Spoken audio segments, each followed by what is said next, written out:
I didn't mean to call her baby. The crystal champagne flute nearly slipped from my hand the second the word left my mouth. Around me, the entire ballroom seemed to freeze. Gilded chandeliers, designer gowns, men in $1,000 suits, all of it suspended in a single horrified breath. I was just temporary staff, a nobody in a rented vest, and I'd just used a pet name on Elena Varelli, the woman who could buy and sell half the people in this room before breakfast. But here's the thing nobody expected. She didn't fire me. She didn't even flinch. Instead, she looked straight at me with those dark, unreadable eyes and said 5 words that would rip my life wide open. Meet me before you leave.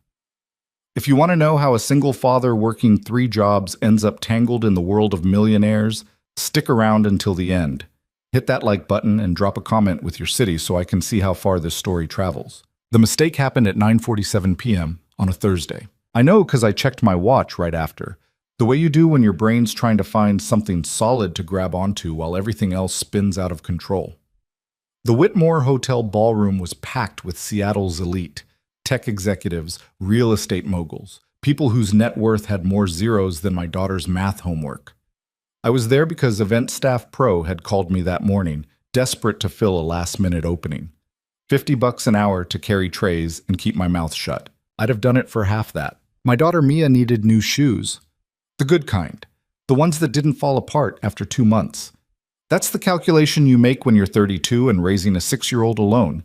Every shift is measured in shoes, groceries, the heating bill. The event was some kind of networking mixer for a venture capital firm. I didn't understand half the conversations floating past me. Blockchain.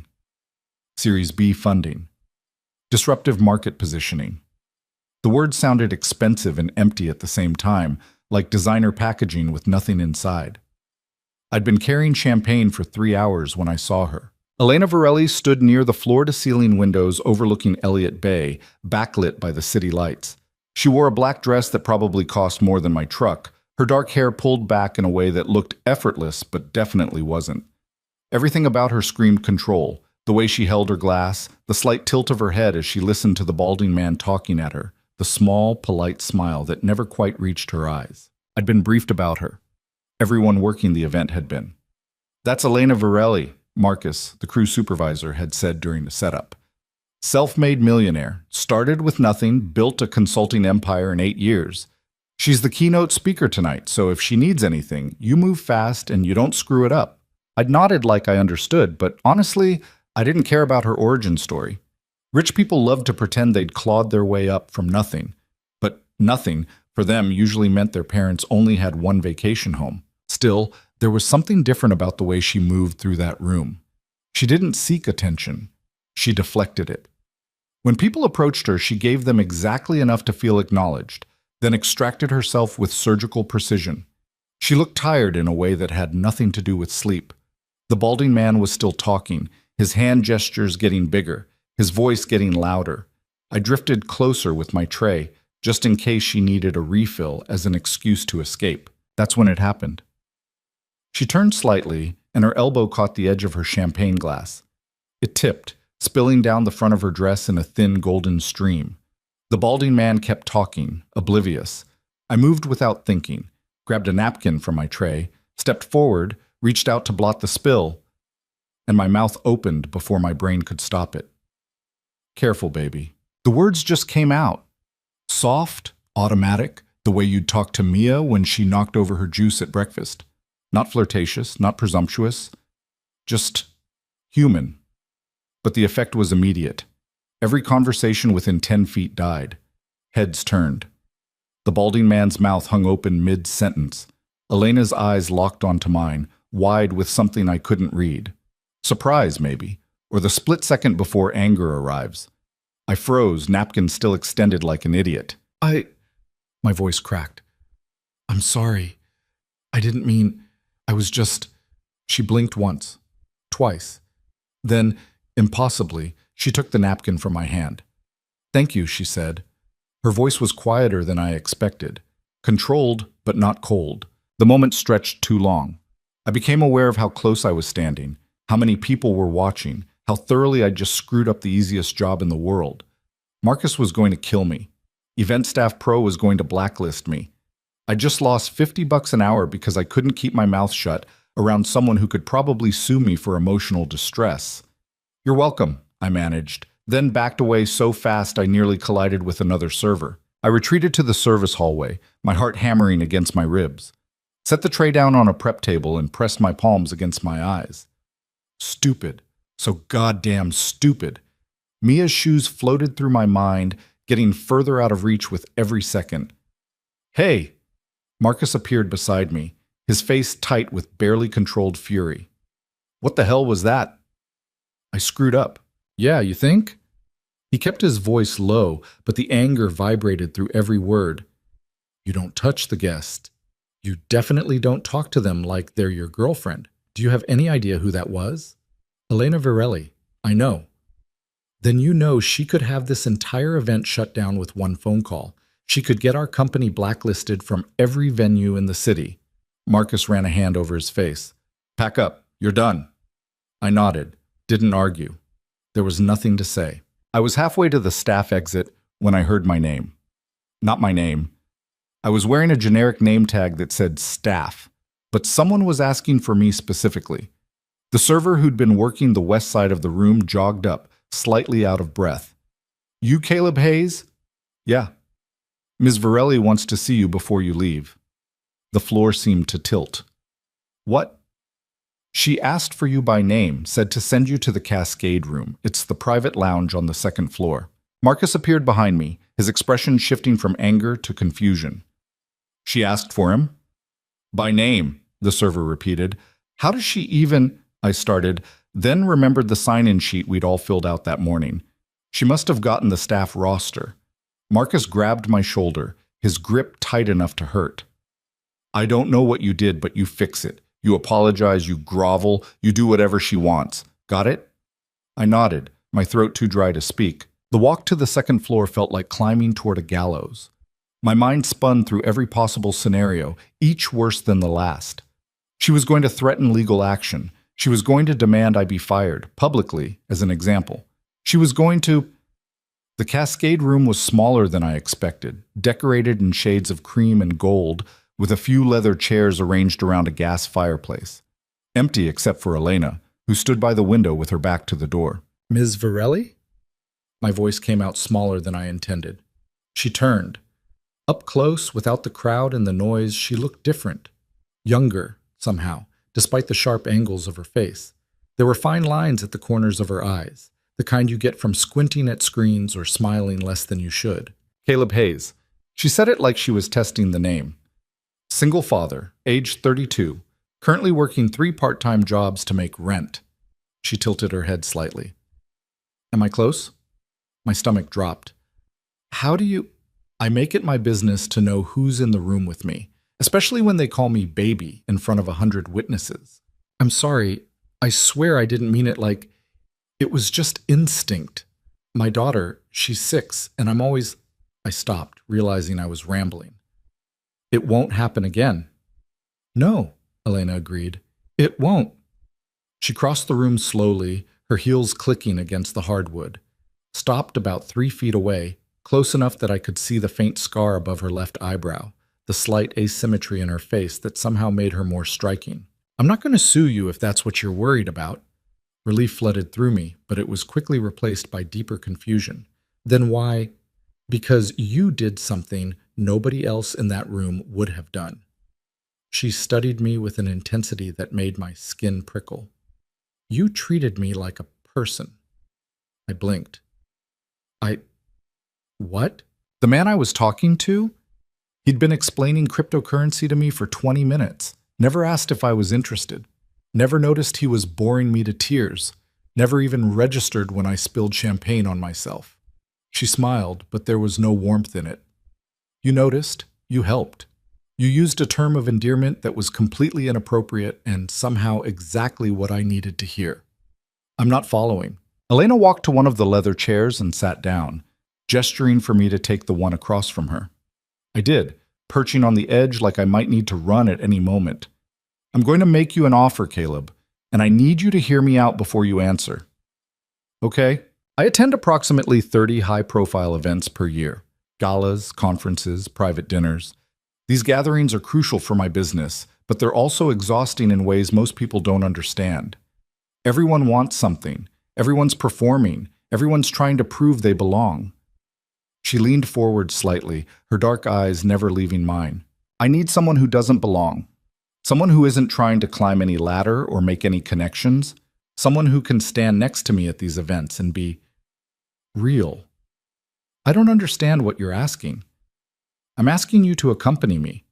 Not as an employee exactly, not as a date, definitely not, but as... She paused, choosing her words carefully. As a grounding presence, someone who reminds me that not everything is a transaction. I stared at her. You want to hire me to go to parties with you? I want to pay you to be yourself at events where everyone else is pretending. She named a figure that made my vision blur.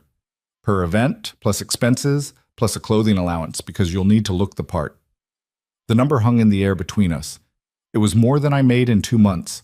It was Mia's shoes and the heating bill and the credit card debt and maybe, possibly, a small cushion for the first time in years. Why me?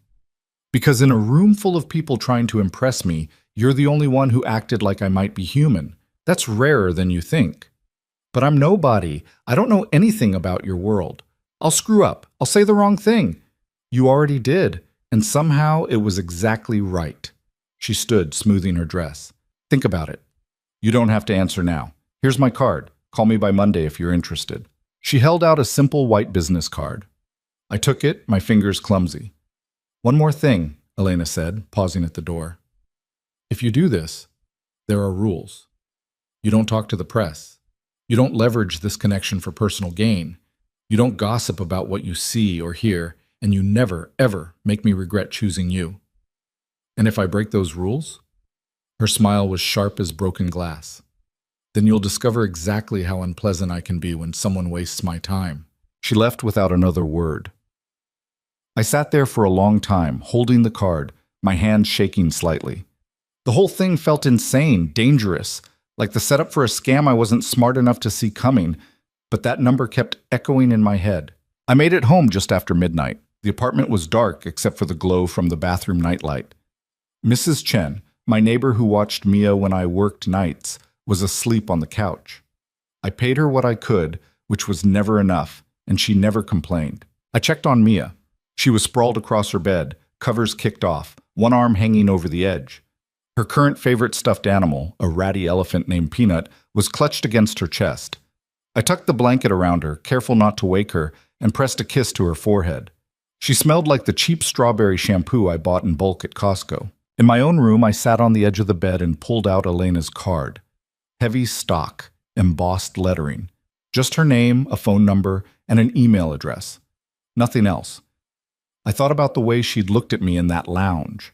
Not like I was staff. Not like I was invisible. Like I was a puzzle she was trying to solve. My phone buzzed. A text from Marcus. Whatever you said to her worked. She told the venue manager you were refreshingly genuine. I don't know what that means, but I'm not asking questions. You're back on the roster. I read it 3 times, then set the phone down. Refreshingly genuine, like being broke and desperate made me authentic. I should have been angry, but mostly I was just tired. Tired of calculating every dollar, every decision, every risk.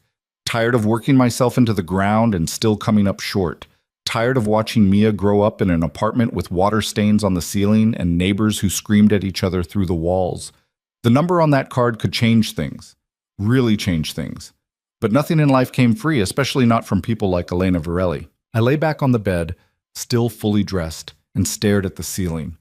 Somewhere below me, Mr. Nakamura was playing his saxophone, the mournful notes bleeding through the floor. He always practiced after midnight, when the world was quiet enough to hear him. Sleep didn't come easy. When it finally did, I dreamed of ballrooms and champagne and a woman with dark eyes who looked at me like I might be worth something. Saturday morning, Mia and I went to the park. It was our routine. Every weekend I wasn't working, we'd hit Volunteer Park around 10 a.m. before the crowds arrived. Mia liked the swings best, pumping her legs furiously while I pushed, her laughter cutting through the cool spring air. Higher, Daddy. Any higher and you'll go into orbit. That's not scientifically possible, she informed me very seriously. She'd been on a space kick lately, checking out every book about planets the library had. The escape velocity of Earth is approximately 11.2 kilometers per second. Is that right? Miss Rodriguez told us. She knows everything. I caught the swing, slowing it down. Almost time to go, Bug. I've got a shift at 3. Her face fell. Again? Yeah, again. She dragged her feet in the wood chips, stopping the swing completely. When I grow up, I'm going to have a job where I never have to leave. What kind of job is that? An astronaut. Because in space, there's nowhere else to go. I crouched down in front of her, brushing hair out of her eyes. You're going to be the best astronaut in history. I know, she said, matter of fact. We walked home slowly, her small hand in mine. She chattered about her week, art class, a boy named Dylan who ate paste, the substitute teacher who didn't know you were supposed to line up by height. I made the appropriate sounds, laughed at the right moments, but part of my mind was elsewhere. On a white business card sitting on my nightstand. On a choice I hadn't made yet. That evening, I worked a shift at the warehouse. 4 hours of loading trucks, my back screaming, my hands numb inside cheap work gloves. The guy next to me, Travis, spent the whole time complaining about his ex-wife and child support payments. System's rigged, man, he said, hefting a box onto the dolly. They take half your paycheck and act like you're the bad guy for wanting to keep what you earned. I didn't respond. Travis took silence as agreement and kept going. My kid's mom, she don't even work. Just sits at home, spends my money on whatever, and I'm supposed to smile and say thank you? I thought about Mia's mom, Stephanie. She'd left when Mia was 14 months old, woken up one Tuesday, and decided motherhood wasn't for her. Signed away custody, signed away support obligations, signed away everything except a vague promise to stay in touch. She hadn't. 3 postcards in 5 years, all from different cities, none with return addresses. I'd been angry for a long time, then just tired. Now I mostly felt nothing when I thought about her, except a strange gratitude that she'd at least been honest about not wanting to stay. You got kids? Travis asked. 1 daughter. They with their mom? No, just me. Travis grunted. That's rough, man, but at least you don't got to deal with the courts. Yeah, I said, lifting another box. Lucky me. Sunday, I called Elena. I'd meant to wait until Monday like she'd said, but the weekend had dragged and I couldn't stop thinking about it. About the money. About what it could mean. About the possibility of giving Mia something better than water-stained ceilings and second-hand everything. She answered on the second ring. Elena Virelli. It's Caleb Hayes from Thursday night. I know. There was a smile in her voice. You're calling early. I've been thinking about your offer. And? I took a breath. I'll do it. Whatever this is, I'm in. Silence stretched between us, long enough that I wondered if I'd misread everything, if she'd already changed her mind. Good, she said finally. We'll start small. There's a gallery opening this Friday, 7 p.m. I'll send you the details and arrange for appropriate clothing. Do you own a decent watch? No. I'll take care of it. One more thing, Caleb. Yeah? This arrangement works because you're not trying to be someone else. The moment you start performing, pretending, trying to fit in, that's when it falls apart. Understand? I think so. Then I'll see you Friday. She hung up. I sat on my couch, phone still pressed to my ear, listening to dead air and wondering what the hell I'd just agreed to. Mrs. Chen knocked on the door around 2, bringing Mia back from a play date with her granddaughter. Mia burst in like a small tornado, already talking before she'd cleared the threshold. Sophie has a turtle, a real one. His name is Captain Pickles, and he eats lettuce and swims in a special tank, and Mrs. Chen says maybe we could get a turtle too if we had space, but we don't have space, do we, Daddy? Probably not, Bug. Her face fell, but only for a second. That's okay? Captain Pickles can be my friend when I visit. After Mrs. Chen left, Mia and I made dinner. Boxed mac and cheese with frozen peas stirred in, her favorite. We ate on the couch, watching nature documentaries, her feet tucked under her, narrating facts she'd already memorized. Did you know octopuses have 3 hearts? I did not know that. And they're really smart. They can open jars and escape from tanks and recognize people's faces. Smarter than me, probably. She giggled. Not smarter than me, though. No, I agreed, pulling her close. Definitely not smarter than you. Later, after she'd fallen asleep, I opened my laptop and Googled Elena Varelli. Pages and pages of results. Articles about her company, Varelli Consulting. Features in business magazines. A TED Talk about disrupting traditional corporate hierarchies. Interviews where she came across as sharp, confident, and completely in control. There were personal details too, buried deeper. She'd grown up in Chicago, South Side, daughter of a factory worker and a nurse. Put herself through community college, then state school, graduated with honors and a mountain of debt. Worked 80-hour weeks at a firm that underpaid her, saved every penny, and launched her own company at 23. 8 years later, she was a millionaire several times over. The photos showed someone who'd learned to wear wealth comfortably. Designer clothes, expensive haircuts, the kind of polish that looked effortless but required constant maintenance. But in the earlier pictures, the ones from 7 or 8 years ago, I could see something different. A hungry look. A determination that bordered on desperation. I recognized that look. Saw it in my own mirror some mornings. One article, from about 3 years back, mentioned a broken engagement to some tech executive. The piece was mostly professional. Launch announcements, merger talks, but there was one quote that stuck with me.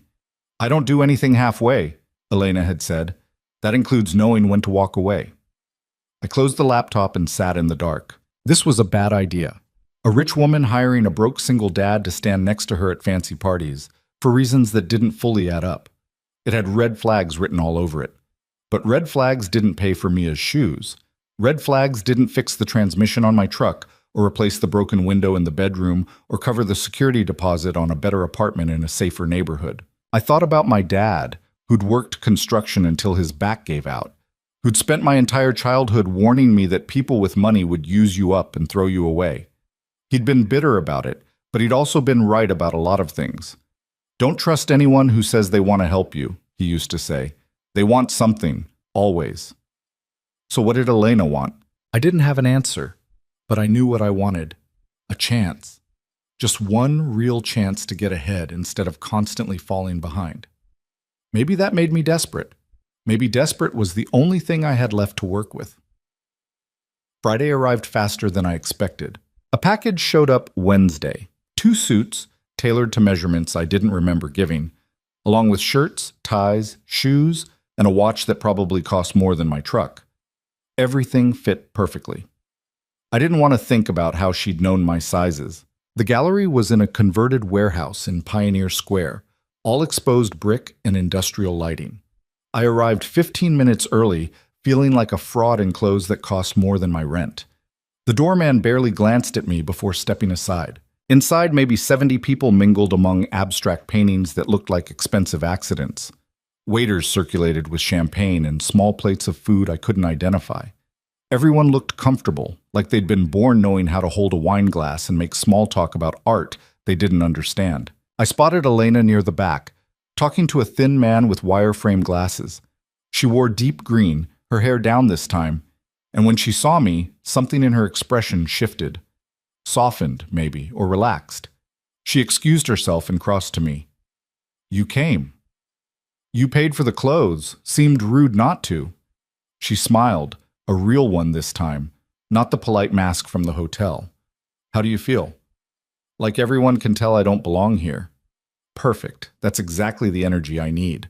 Before I could ask what that meant, she linked her arm through mine and led me into the crowd. The next 2 hours were surreal. Elena introduced me to people whose names I immediately forgot, steered conversations with surgical precision, and somehow made me part of every interaction without requiring me to do much more than stand there and occasionally nod. When someone asked what I did, she answered before I could. "Caleb works in logistics," she said smoothly. "Keeps things running behind the scenes." It wasn't technically a lie. Loading trucks was logistics, in a way. Around 9, we ended up in a quieter corner away from the main crowd. Elena accepted a glass of champagne from a passing waiter, but didn't drink it. "You're good at this," I said. "At what?" "Managing people. Making them think they're important while you extract exactly what you need." She looked at me sharply, then laughed, surprised and genuine. "Is that what you think I'm doing?" "Isn't it?" "Yes, but most people don't notice." She studied the champagne glass, watching bubbles rise. "You're more observant than I expected." "I watch people. It's kind of all I've got. What do you see when you watch me? The question caught me off guard. I started to deflect, to say something safe, but she was looking at me with that same intensity from the hotel lounge, like my answer actually mattered. I see someone who's really good at being what people expect, I said slowly. But I don't know if you like it. Silence settled between us. Someone laughed too loud across the room. No, Elena said quietly. I don't. She didn't explain, didn't elaborate, just set down the untouched champagne and straightened her shoulders. Let's go. I've made the necessary appearances. Outside, the night air was cool and damp, threatening rain. Elena's driver pulled up in a black sedan. She paused before getting in. You did well tonight. I barely said anything. Exactly. She smiled slightly. Same time next week. There's a charity dinner. I'll send details. Okay. She hesitated, like she wanted to say something else, then seemed to think better of it. Good night, Caleb. Good night. I watched the sedan pull away, then walked to where I'd parked my truck 6 blocks over to avoid the valet situation. My phone buzzed. A notification from my bank. A deposit had cleared. The amount made my chest tight. She'd paid me. For standing next to her and watching people. I sat in the truck for a while, hands on the steering wheel, trying to process what had just happened. Trying to convince myself this was real and sustainable and not about to explode in my face. The rain started as I pulled onto the highway. Gentle at first, then harder, until the wipers could barely keep up. I drove home through the downpour, past the bright signs of businesses I couldn't afford, through neighborhoods that got progressively shabbier, until I reached my building with its broken security door and flickering hallway lights. Mrs. Chen met me at the door, Mia asleep in her arms. She fought bedtime, Mrs. Chen whispered. Wanted to wait up for you.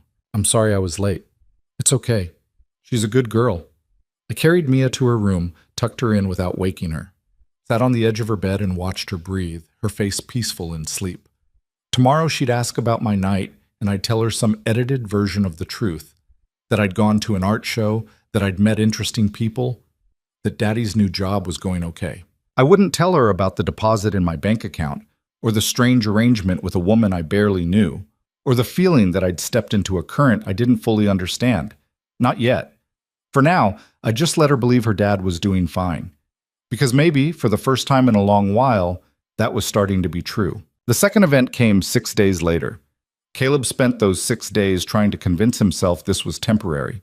A lucky break that would last a few months before Elena got bored or found someone better suited to whatever strange game she was playing. He didn't let himself think past the next payment, the next deposit that would chip away at the mountain of debt he'd been climbing for years. Mia noticed the new clothes hanging in his closet. Why do you have fancy stuff now? She asked Tuesday morning, poking at the suit sleeve like it might bite her. New job requires it. What kind of job? He'd rehearsed this answer. I help someone at business events, make sure things run smoothly. Like an assistant? Something like that. She seemed satisfied with that, which was good because Caleb didn't have a better explanation. He barely understood it himself. The charity dinner was downtown at the Columbia Tower Club, 45th floor, with floor-to-ceiling windows overlooking the city. Elena had sent him the details Wednesday. Location, time, dress code, and a single line at the bottom of the email that said, "Just be yourself," which felt simultaneously reassuring and terrifying. Caleb arrived early again. Couldn't help it. Years of hourly work had trained punctuality into his bones. You showed up early or you didn't eat. The elevator ride up made his ears pop. Through the glass walls he watched Seattle shrink below him, the streets turning into neat grids, the people disappearing entirely. The club was older money than the gallery had been, quieter. The kind of place where wealth didn't announce itself because it didn't need to. Dark wood paneling, leather chairs, oil paintings of ships and mountains. About 50 people stood in clusters, their voices low and controlled. Helena stood near the bar, talking to a woman with silver hair and perfect posture. She wore navy blue tonight, simple and expensive, with diamond earrings that caught the light when she moved. When she saw Caleb, she excused herself and crossed to him. "You're early." "Bad habit." "I don't think it is." She adjusted his tie slightly, a gesture that felt practiced. "How are you feeling?" "Like I'm going to say something wrong and embarrass you." "You won't." You seem really sure about that, because you don't try to impress people. That's the whole point. She took his arm, the same easy motion from the gallery. Come on, there are some people you should meet. The next hour blurred. Elena introduced him to executives, entrepreneurs, philanthropists whose names he recognized from news articles. She wove him into conversations with the same surgical precision as before, always positioning him just close enough to seem involved without requiring much input. Most people barely registered him. A few asked polite questions. Where are you from? What do you do? And seemed to lose interest when his answers didn't include stock portfolios or startup valuations. Caleb didn't take it personally. He'd stopped expecting interest from people like this a long time ago. But then there was Marcus Trent. Caleb noticed him watching from across the room. Late 40s, expensive suit that somehow looked cheap on him, the kind of smile that never reached his eyes. He made his way over during a lull in conversation, champagne glass held like a weapon. "Elena," he said, his voice too loud for the space. "Always a pleasure." "Marcus." Elena's tone was perfectly polite and completely cold. "I don't think I've met your companion." Marcus extended his hand to Caleb. "Marcus Trent. I run a private equity firm downtown." Caleb Hayes. The handshake was aggressive, all squeeze and no warmth. "Hayes," Marcus repeated like he was testing the name. "What's your background, Caleb?" "Logistics," Elena said before Caleb could answer. "How fascinating. Which firm?" "He's independent," Elena said smoothly. "Consulting work, mostly." Marcus's smile sharpened. "Independent. How enterprising." He turned his attention fully to Caleb, and there was something predatory in his expression. "You know, Elena has excellent taste in business associates. I'm always curious about new talent in the consulting space." "I appreciate that," Caleb said carefully. "What's your specialty? Operations? Strategy? Process optimization?" The questions came fast, designed to expose. Caleb felt the trap closing, but couldn't see a way out that didn't involve lying outright or admitting he had no idea what Marcus was talking about. Elena stepped in. "Marcus, I hate to interrupt your interrogation, but Caleb and I need to speak with the development director before dinner starts." Of course, of course." Marcus raised his glass in mock salute. "We should grab lunch sometime, Caleb. Compare notes on the consulting landscape." "Sure," Caleb said, knowing it would never happen. Elena guided him away, her hand tight on his arm. She didn't speak until they reached the far side of the room, near the windows where the city lights sprawled out below them. "That was Marcus being subtle," she said quietly. "Which means he's suspicious." "Of what?" "Of you. Of why you're here." She glanced back toward where Marcus was now talking to another group, his laughter carrying across the room. "Marcus and I have history. Bad history. He thinks everyone operates the way he does. People are assets or obstacles, nothing in between." "What kind of bad history?" Elena hesitated, her jaw tight. "He tried to poach half my staff 3 years ago, offered them double their salaries and promised them equity in ventures that didn't exist. When that failed, he started spreading rumors about my company's financial stability. Cost me 2 major contracts and about 6 months of cleanup." "Why is he here tonight?" "Because his company donated $250,000 to the Children's Hospital. Money buys access, even when everyone knows where it came from." She turned away from the window, her expression settling back into professional neutrality. "He's going to dig into your background. I need you to be prepared for that." "What am I supposed to say?" "The truth, as much as you're comfortable with. Don't lie, he'll catch it. But you don't owe him your life story either." Dinner was called before Caleb could respond. They were seated at a table with 6 others, a tech CEO and his wife, a city councilwoman, and a married couple who owned a chain of boutique hotels. The conversation flowed around topics Caleb could barely follow: zoning regulations, venture capital trends, the challenges of scaling sustainably. He stayed quiet, eating food he couldn't identify, and watching Elena work the table. She was incredible at it, asking the right questions, laughing at mediocre jokes, making everyone feel like the most interesting person in the room. But every so often, her eyes would flick to him, checking in, making sure he was still afloat. The hotel owner's wife, a woman named Patricia with kind eyes and graying hair, eventually turned to him. "You've been very quiet, Caleb. Are you enjoying yourself?" "It's interesting," he said honestly. different from what I'm used to. What are you used to? He thought about lying, defaulting to the consulting story, but Elena's words echoed in his head. The truth, as much as you're comfortable with. I'm a single dad, he said. Most of my time is spent making sure my daughter eats vegetables and finishes her homework. This is about as far from that reality as I can imagine. Patricia's expression softened. How old is your daughter? 6. That's a wonderful age. Mine are grown now, but I remember 6. All curiosity and questions and impossible energy. That's pretty accurate. What does she want to be when she grows up? An astronaut. She's very specific about it. Patricia laughed. Good for her. My youngest wanted to be a dinosaur at that age. We had to explain that wasn't technically a career path. The conversation shifted after that, became easier.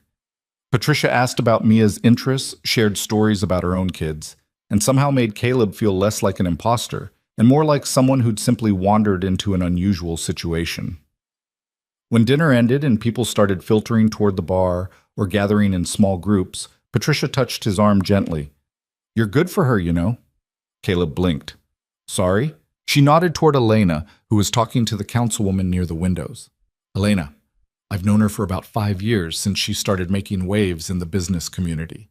She's brilliant and driven and absolutely terrifying when she needs to be, but she's also lonely, even if she'd never admit it. We're not. I know what you're not, Patricia said gently. I'm just saying she seems more relaxed with you around. That's worth something. Before Caleb could figure out how to respond to that, Patricia excused herself to find her husband. Elena reappeared a few minutes later, looking tired in a way that had nothing to do with the hour. Ready to leave? If you are. They said their goodbyes, abbreviated versions, nothing elaborate, and headed for the elevator. The ride down was silent. Elena leaned against the brass railing, eyes closed, and for the first time since he'd met her, she looked vulnerable. Long night? Caleb asked. They're all long nights. She opened her eyes, studying the floor numbers as they descended. Did Marcus approach you again? No, but Patricia, the hotel owner's wife, she was nice. Patricia's one of the good ones. She built that business from a single bed and breakfast in Spokane. Worked every job herself before she started hiring. The elevator opened onto the lobby. Elena's driver was waiting outside, the black sedan idling at the curb. But Elena didn't move toward it immediately. Instead, she turned to Caleb. How honest can I be with you? The question caught him off guard. I don't know. How honest do you want to be? Tonight was a test. Marcus is going to dig, like I said. He's going to find out you're not a consultant, that you don't have an MBA from wherever, that you worked hourly jobs to make rent. She held his gaze. When that happens, he's going to use it to embarrass me, publicly, if he can. So why not fire me now? Get ahead of it. Because that's what he expects. And because I don't particularly care what Marcus Trent thinks of my choices. She paused. But I need to know if you can handle the scrutiny. If someone confronts you, questions your background, implies you don't belong, can you handle that without falling apart? Caleb thought about every job interview where he'd been rejected for not having a degree, every parent-teacher conference where the other fathers were doctors and lawyers, and he was the guy who showed up in work boots because he'd come straight from a shift. Every time someone had looked at him like he was worth less because he earned less. Yeah, he said quietly. I can handle it. Elena studied him for a long moment, then nodded. Okay, good. She started toward the car, then stopped and turned back. Caleb? Yeah. Thank you for tonight. I didn't do anything. You were here. That's more than you think. She got in the car and it pulled away, leaving Caleb standing on the sidewalk in a suit that cost more than his security deposit, wondering what exactly he'd signed up for. The next morning, Mia woke him up by jumping on his bed. Daddy, you're late. It's already 8:30. He groaned, grabbing his phone from the nightstand. Saturday. No shifts scheduled. He'd actually been able to sleep in for once, and his 6-year-old was treating it like a crisis. Bug, it's the weekend. I know, but Mrs. Chen said we could help her plant flowers if we came early, and you promised we could go to the library, and Sophie invited me over after lunch, and... Okay. He sat up, scrubbing a hand over his face. Give me 10 minutes. She bounced off the bed and raced to the kitchen, her footsteps thundering across the cheap linoleum. Caleb followed more slowly, his body stiff from too many consecutive days of physical work. The warehouse shifts had tapered off now that he had Elena's money coming in, but he hadn't quit entirely. Couldn't quite make himself rely on something that felt so unstable. Mia was already eating cereal at the table, milk dripping down her chin. "You're messy," he said. "You're slow." Fair point. They spent the morning helping Mrs. Chen plant marigolds in the narrow strip of dirt behind the building. Mia took the job very seriously, digging holes with intense concentration and patting the soil around each plant like she was tucking them into bed. Mrs. Chen gave her lemonade and cookies afterward, and Mia talked non-stop about Captain Pickles the turtle and how maybe they could get fish instead because fish didn't need as much space. "We'll see," Caleb said, which was parent code for probably not, but I don't want to argue right now. The library trip took most of the afternoon. Mia checked out 6 books, 4 about space, 1 about octopuses, and 1 picture book about a mouse who wanted to be an astronaut. She read him the mouse book on the bus ride home, doing different voices for each character. "That was really good," he said when she finished. "I know. Ms. Rodriguez says I'm a good reader." Ms. Rodriguez is right. That evening, after dropping Mia at Sophie's for a playdate, Caleb sat in his truck outside the apartment building and checked his phone.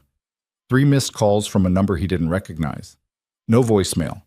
He was about to dismiss it when the phone rang again. Same number. "Hello? Caleb Hayes?" Male voice, professional, unfamiliar. "Yeah, who's this?" "My name is James Vickery.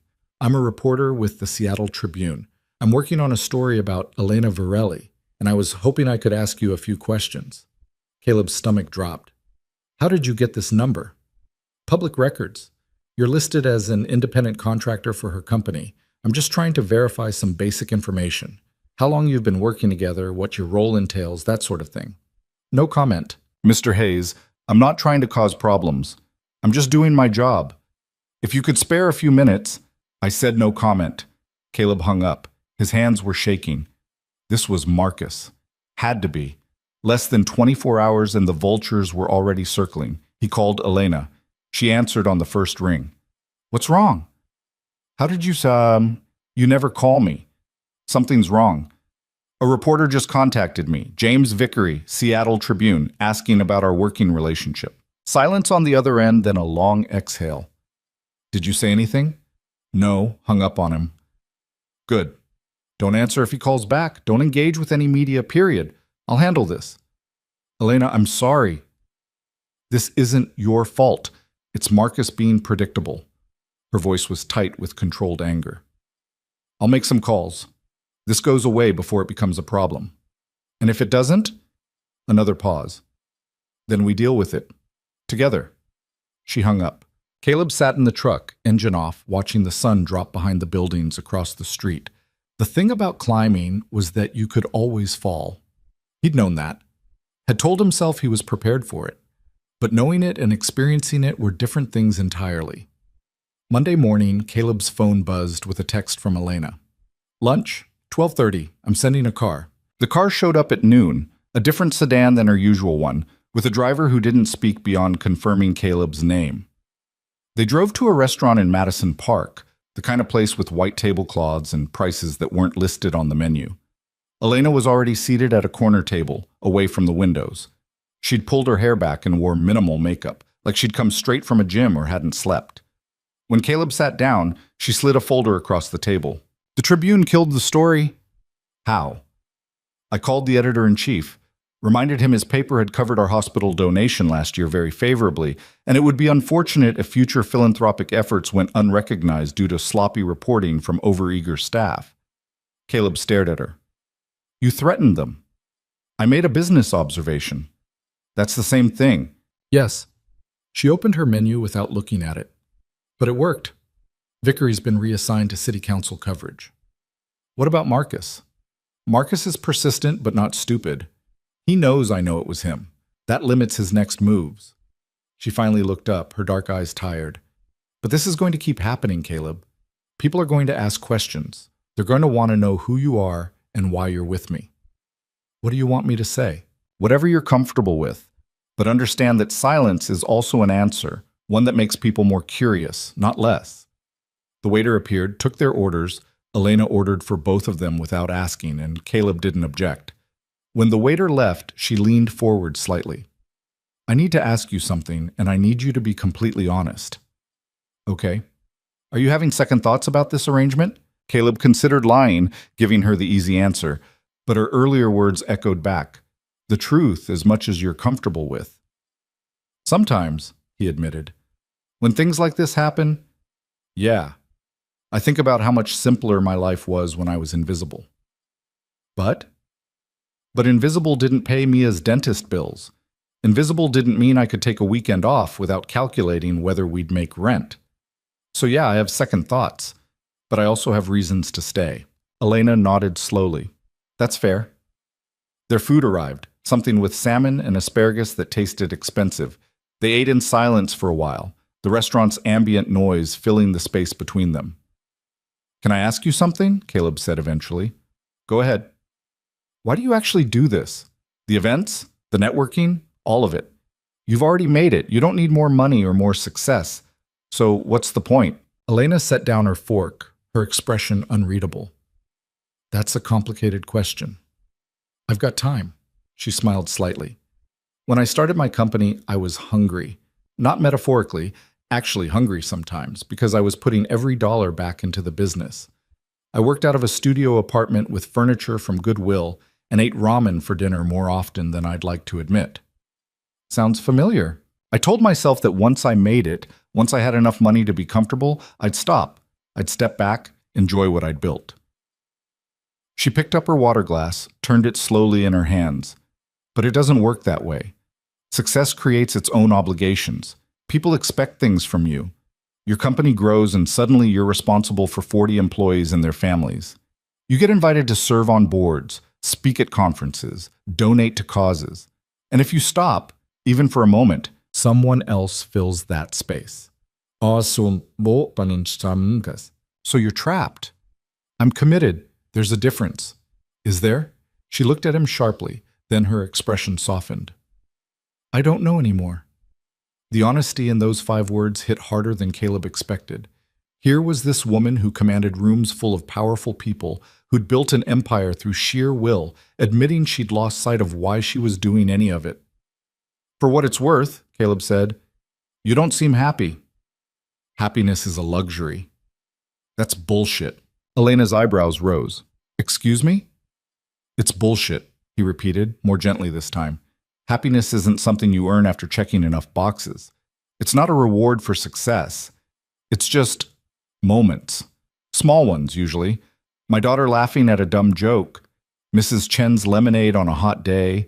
The way the city looks right before sunrise when I'm driving home from a night shift. That's very philosophical for someone who loads trucks for a living. Loaded. Past tense. Mostly. He met her eyes. And yeah, maybe it is. But you asked why I stay despite the second thoughts. Those moments are why. Because this money, this whole weird arrangement, it gives me more of them. More time with Mia, less stress about bills that's worth navigating whatever Marcus Trent throws at me. Elena was quiet for a long moment. When she spoke, her voice was softer than he'd heard it before. Your daughter is very lucky to have you. I'm the lucky one. No, Elena said. Trust me, you are not. They finished lunch without much more conversation. Elena insisted on paying. This is a business meal. And they walked out to where both cars were waiting. Before getting into her sedan, she turned back to him. There's an event this Friday. Tech Industry Gala at the Convention Center. Bigger crowd than usual, more media presence. She paused. After what happened with the Tribune, I'll understand if you'd rather sit this one out. Caleb thought about it. About the reporter's phone call and Marcus Trent's predatory smile and the feeling of being examined under a microscope. Then he thought about Mia's new shoes, the ones he'd bought without checking his account balance first. About the small cushion growing in his savings.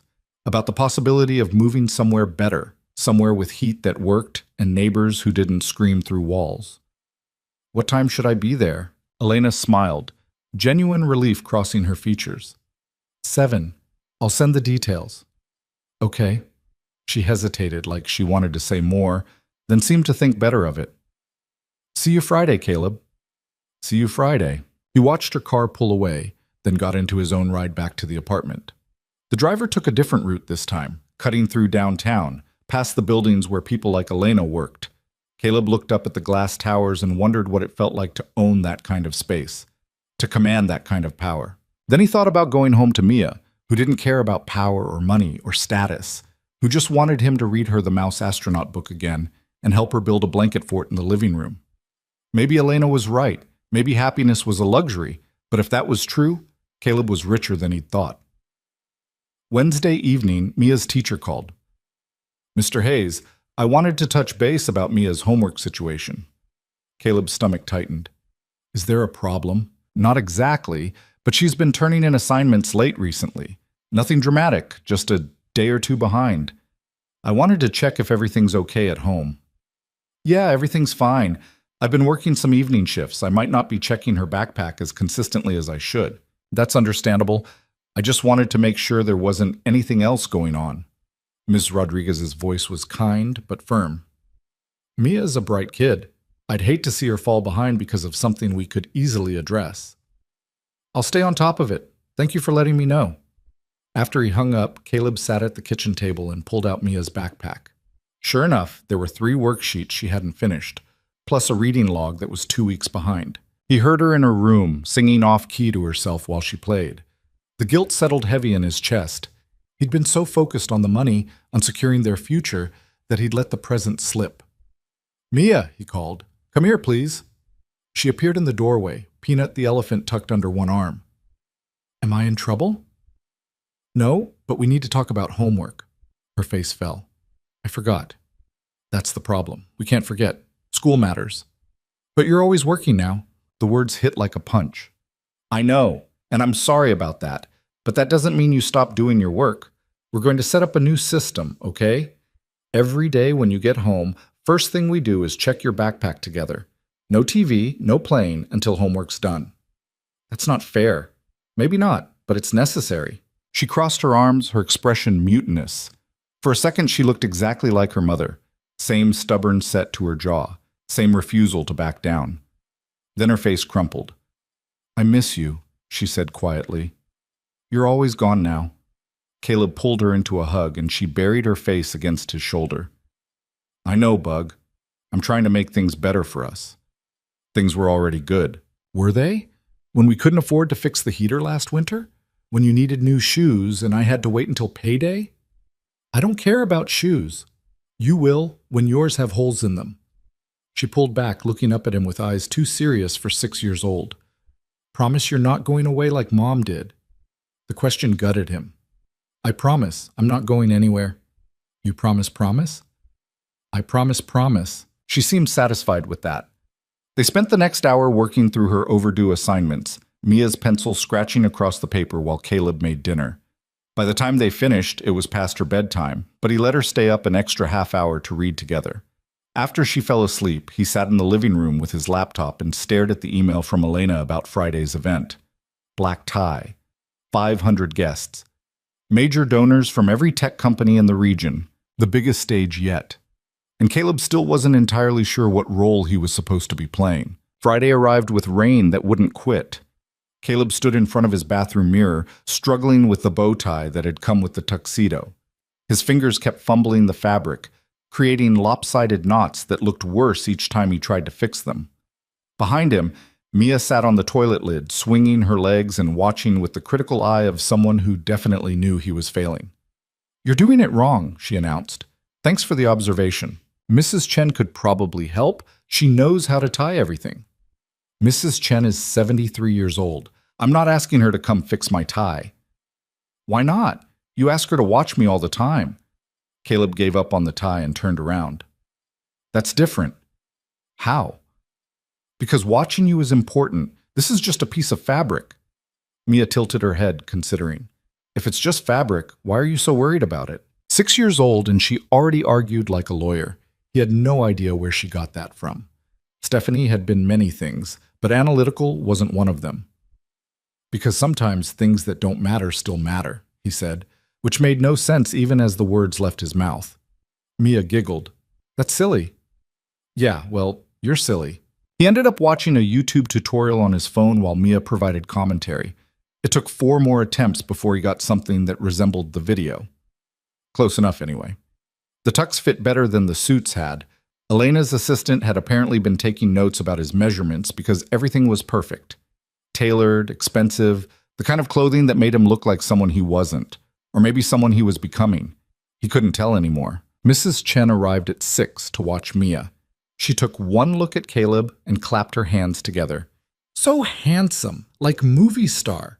I look ridiculous. No, very handsome. Your daughter, she should see. Mia was already there, staring at him with wide eyes. Daddy, you look fancy. Too fancy? No, good fancy. She paused. Are you going to see the pretty lady again? Miss Varelli, yeah. Is she your girlfriend? No, Bug, she's my boss. Bosses don't make you dress fancy. This one does. Mia seemed skeptical but didn't push it. She hugged him tight before he left, making him promise to tell her about the food, because apparently that was the most interesting part of these events to a 6-year-old. The car came at 6:30. Different driver again. A woman this time, professional and quiet. The rain had eased to a drizzle, turning the city streets into mirrors of reflected light. Traffic was heavy downtown, everyone heading somewhere for the weekend. Caleb watched people through the tinted windows, couples holding hands, groups of friends laughing, a man selling umbrellas on a corner even though the rain had mostly stopped. Normal people, living normal lives. The convention center was lit up like something from a movie, red carpet stretching from the street to the entrance, cameras flashing despite the weather. Caleb's stomach tightened. Elena had mentioned media presence, but this was different. This was spectacle. The car pulled up to a side entrance instead of the main one. The driver turned around. Ms. Virelli requested you meet her inside. Through this door. Take the hallway to the left, third door on the right. She's waiting there. Thank you. Inside, the hallway was quieter than he'd expected. Staff rushed past, carrying clipboards and headsets, too busy to notice him. He found the third door and knocked. Come in. Elena stood in what looked like a small dressing room, her back to a full-length mirror. She wore black again, but this dress was different from the others, more dramatic, with a neckline that plunged and fabric that caught the light when she moved. Her hair was up, her makeup more pronounced than usual. She looked like someone from a magazine spread, untouchable and perfect. Then she turned and he saw her hands were shaking. Hey, he said. You okay? Fine. The word came out too fast. Just organizing my thoughts. You're nervous. I'm never nervous. Your hands are shaking. She looked down at them like they'd betrayed her, then clasped them together. This event is important. There are people here tonight who can make or break deals worth millions. I need to be sharp. You're always sharp. Tonight, I need to be perfect. She met his eyes in the mirror. And I need you to be ready for what's coming. What's coming? Scrutiny, questions. Marcus Trent is going to be here, and he's not going to be subtle anymore. He's going to push, try to expose you, make you look foolish. She turned to face him directly. Can you handle that?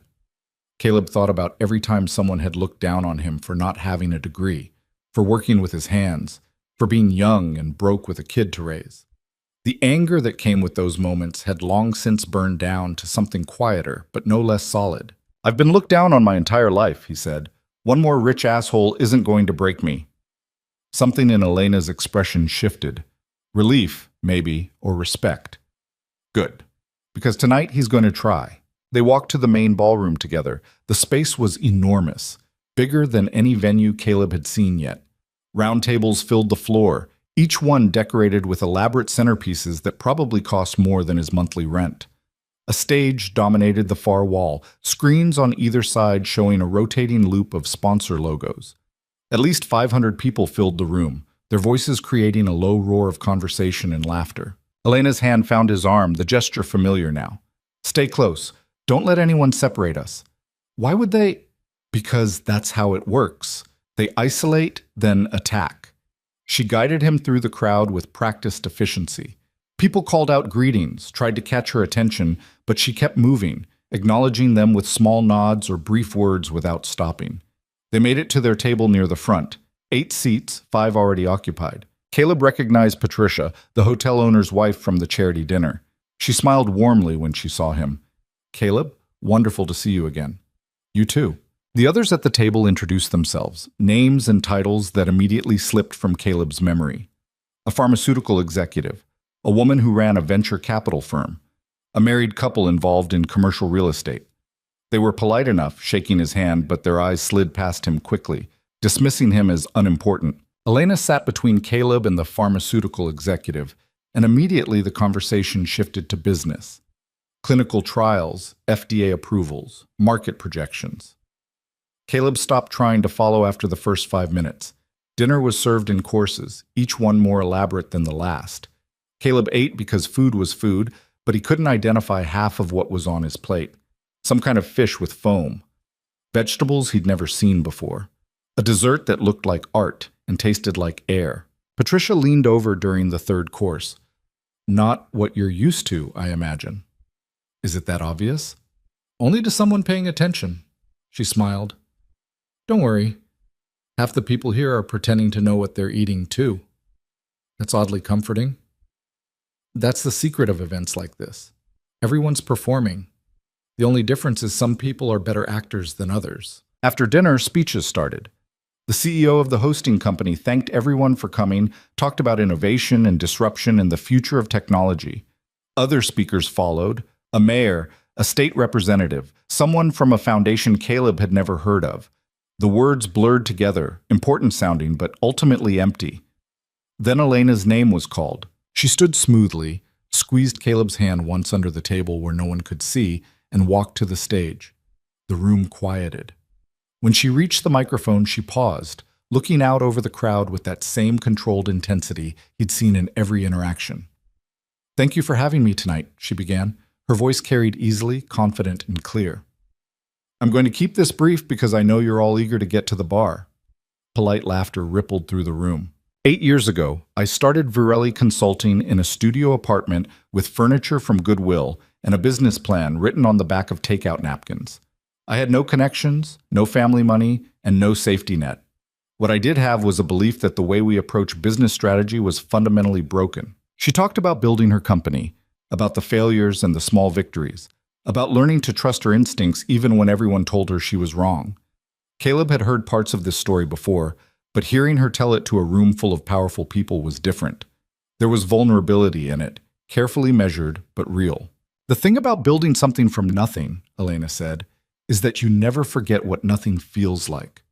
You never forget the fear of failure, the weight of uncertainty, the nights when you wonder if you've made a terrible mistake. She paused, her eyes scanning the room. But you also never forget why you started. For me, it was simple. I wanted to prove that you don't need permission to succeed. You just need courage, clarity, and the willingness to bet on yourself. The room erupted in applause when she finished. Elena returned to the table, her expression neutral, but her shoulders slightly relaxed. That was good, Caleb said quietly. It was adequate. It was better than adequate, and you know it. She almost smiled. Almost. The speeches ended and the crowd dispersed, some heading to the bar, others clustering in groups to continue conversations. Elena was immediately surrounded by people wanting to congratulate her, ask questions, pitch ideas. Caleb stayed close, as instructed, watching the dance of networking and influence play out in real time. That's when Marcus Trent appeared. He emerged from the crowd like a shark cutting through water, his smile wide and predatory.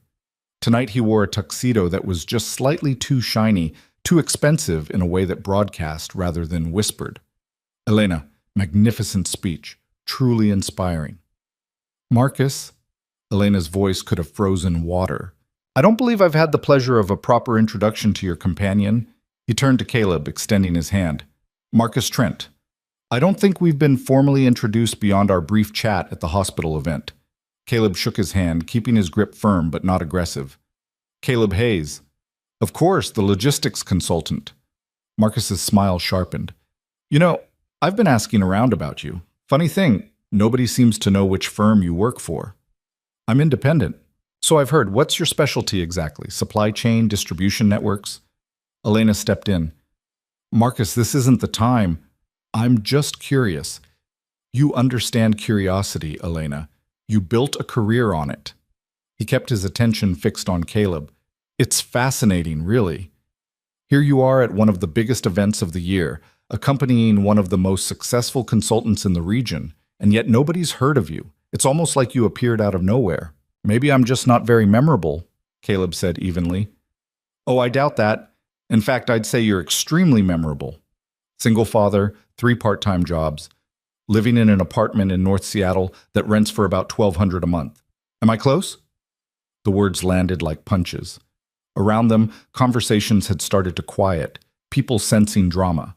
Elena's voice was ice. That's enough. I'm just stating facts. Public information, really. Nothing secret about where someone lives or how they make a living. Marcus turned back to Caleb. The question is, what's a man in your position doing at an event like this? What exactly is your arrangement with Miss Varelli? Caleb felt the room's attention shift fully to him. Cameras from the media section at the back were turning their way. This was the trap Elena had warned about, sprung in the most public way possible. He could deflect, make an excuse, let Elena handle it, or he could do what she'd hired him for in the first place. Be honest. You're right, Caleb said, his voice steady. I'm not a consultant. I don't have an MBA or a corner office or connections in this world. I load trucks. I work warehouse shifts. I do whatever it takes to support my daughter. Marcus's smile widened. So you admit? I admit that Ms. Varelli saw something in me that maybe you can't see, that she values perspective over pedigree, that she's smart enough to know credentials don't make someone worth listening to. Caleb held Marcus's gaze. And yeah, I'm out of my depth here, but at least I'm honest about it.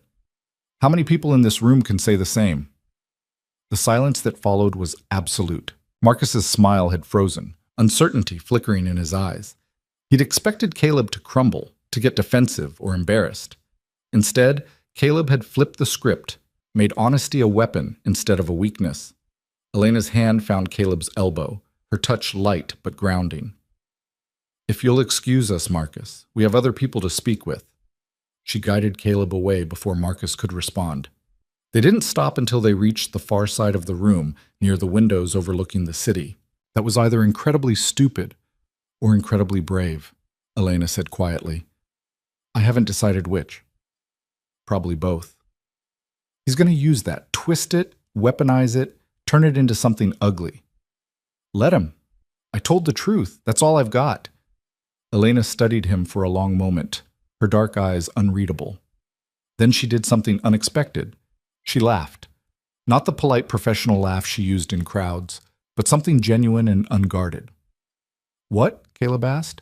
You just did in 30 seconds what I've been trying to do for 8 years. What's that? Made Marcus Trent look small without saying a word against him.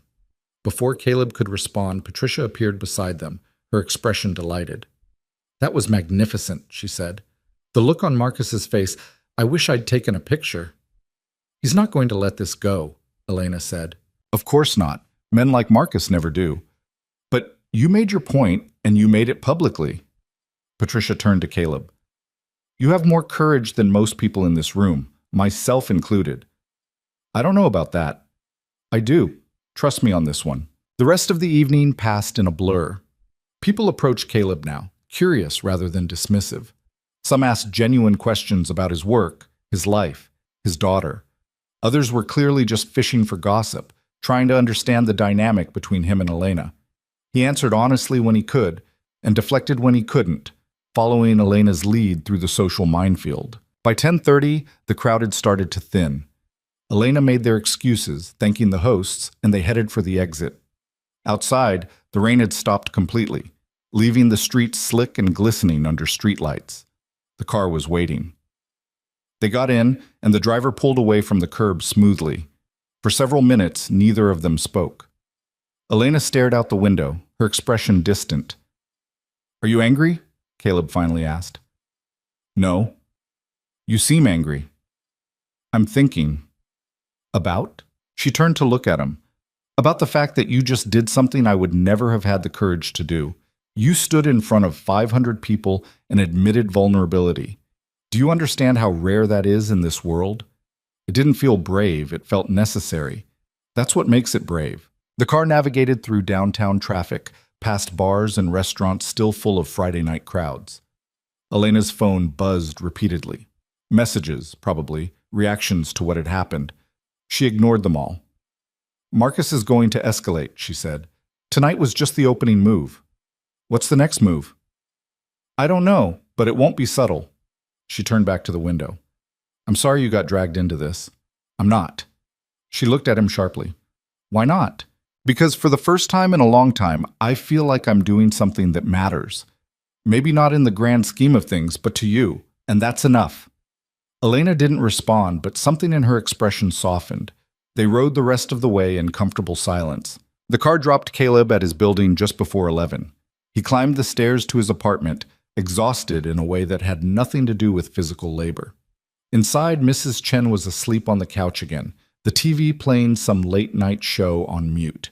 He paid her, thanked her, and checked on Mia. She was sprawled across her bed as usual, Peanut the elephant clutched tight.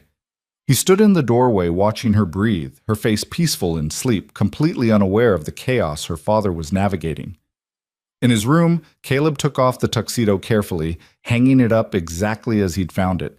Back in his own clothes, sweatpants and an old t-shirt, he felt more like himself.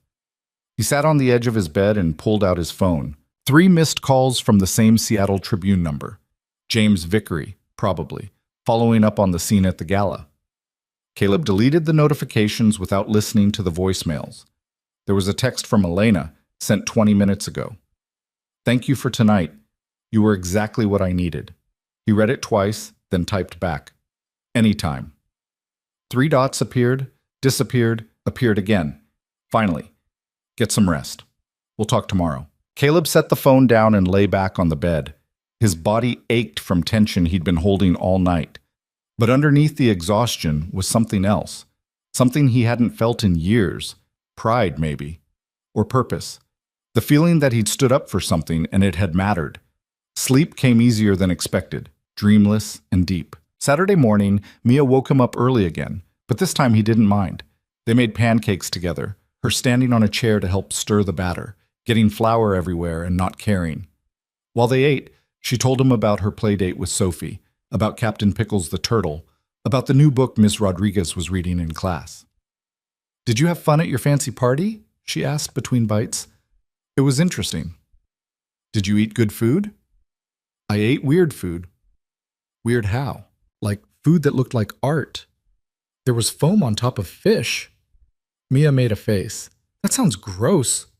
Kinda was. Can we go to the park today? Yeah, Bug, we can go to the park.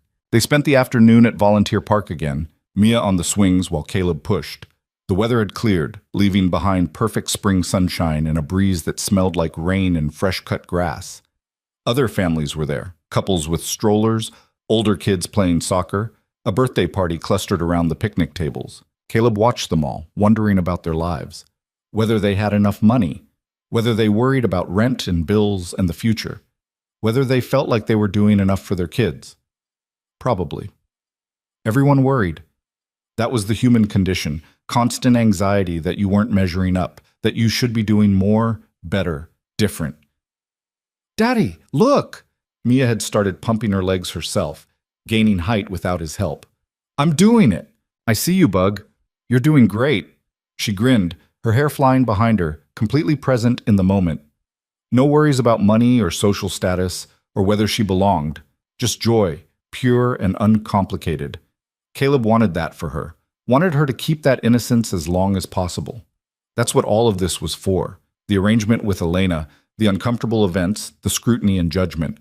If it meant Mia could stay a kid without worrying about adult problems, it was worth it. His phone buzzed. A text from a number he didn't recognize. This is Patricia Keene from the hotel company. I got your number from Elena. Hope that's okay. I wanted to reach out about something that might interest you. Before he could respond, another message came through. My company is expanding our community outreach program. We're looking for people with real-world experience to help develop job training initiatives. Your perspective would be valuable.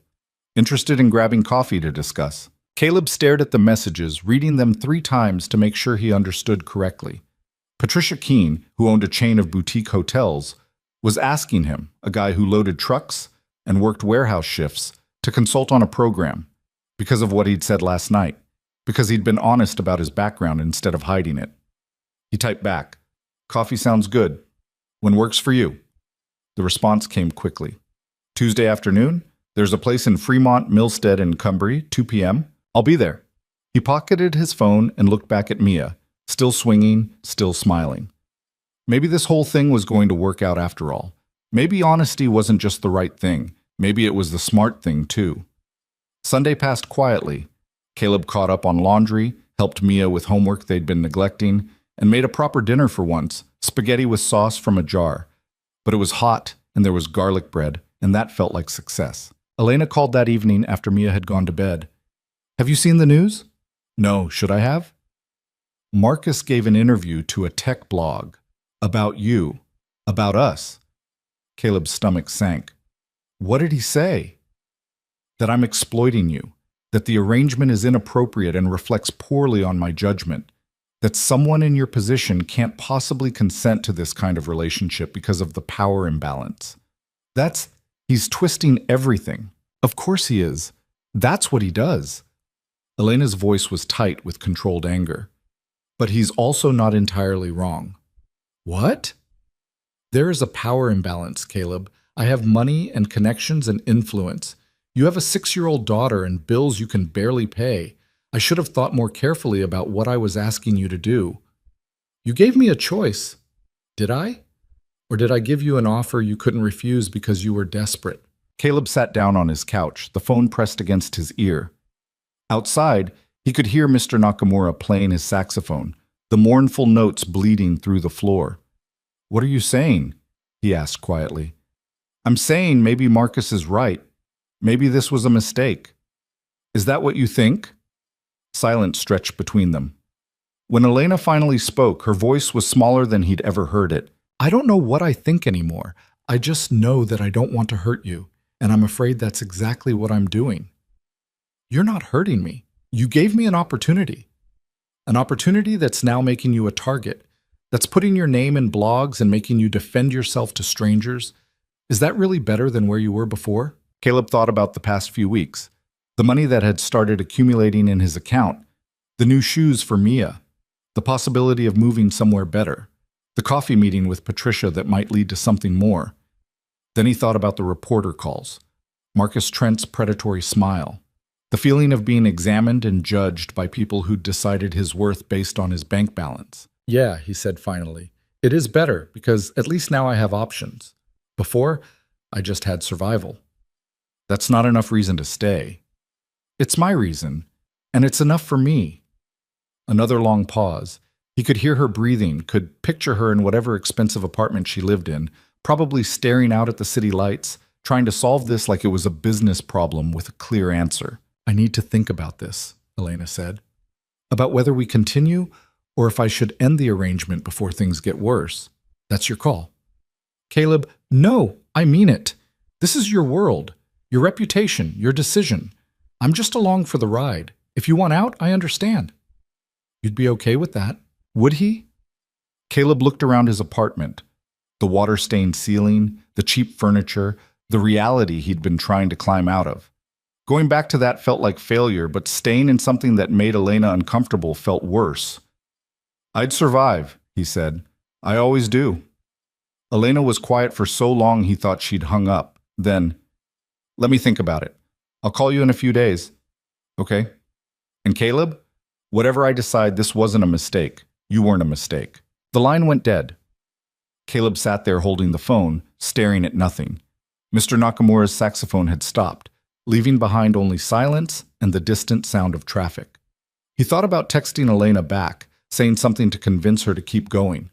But what could he say that wouldn't sound desperate?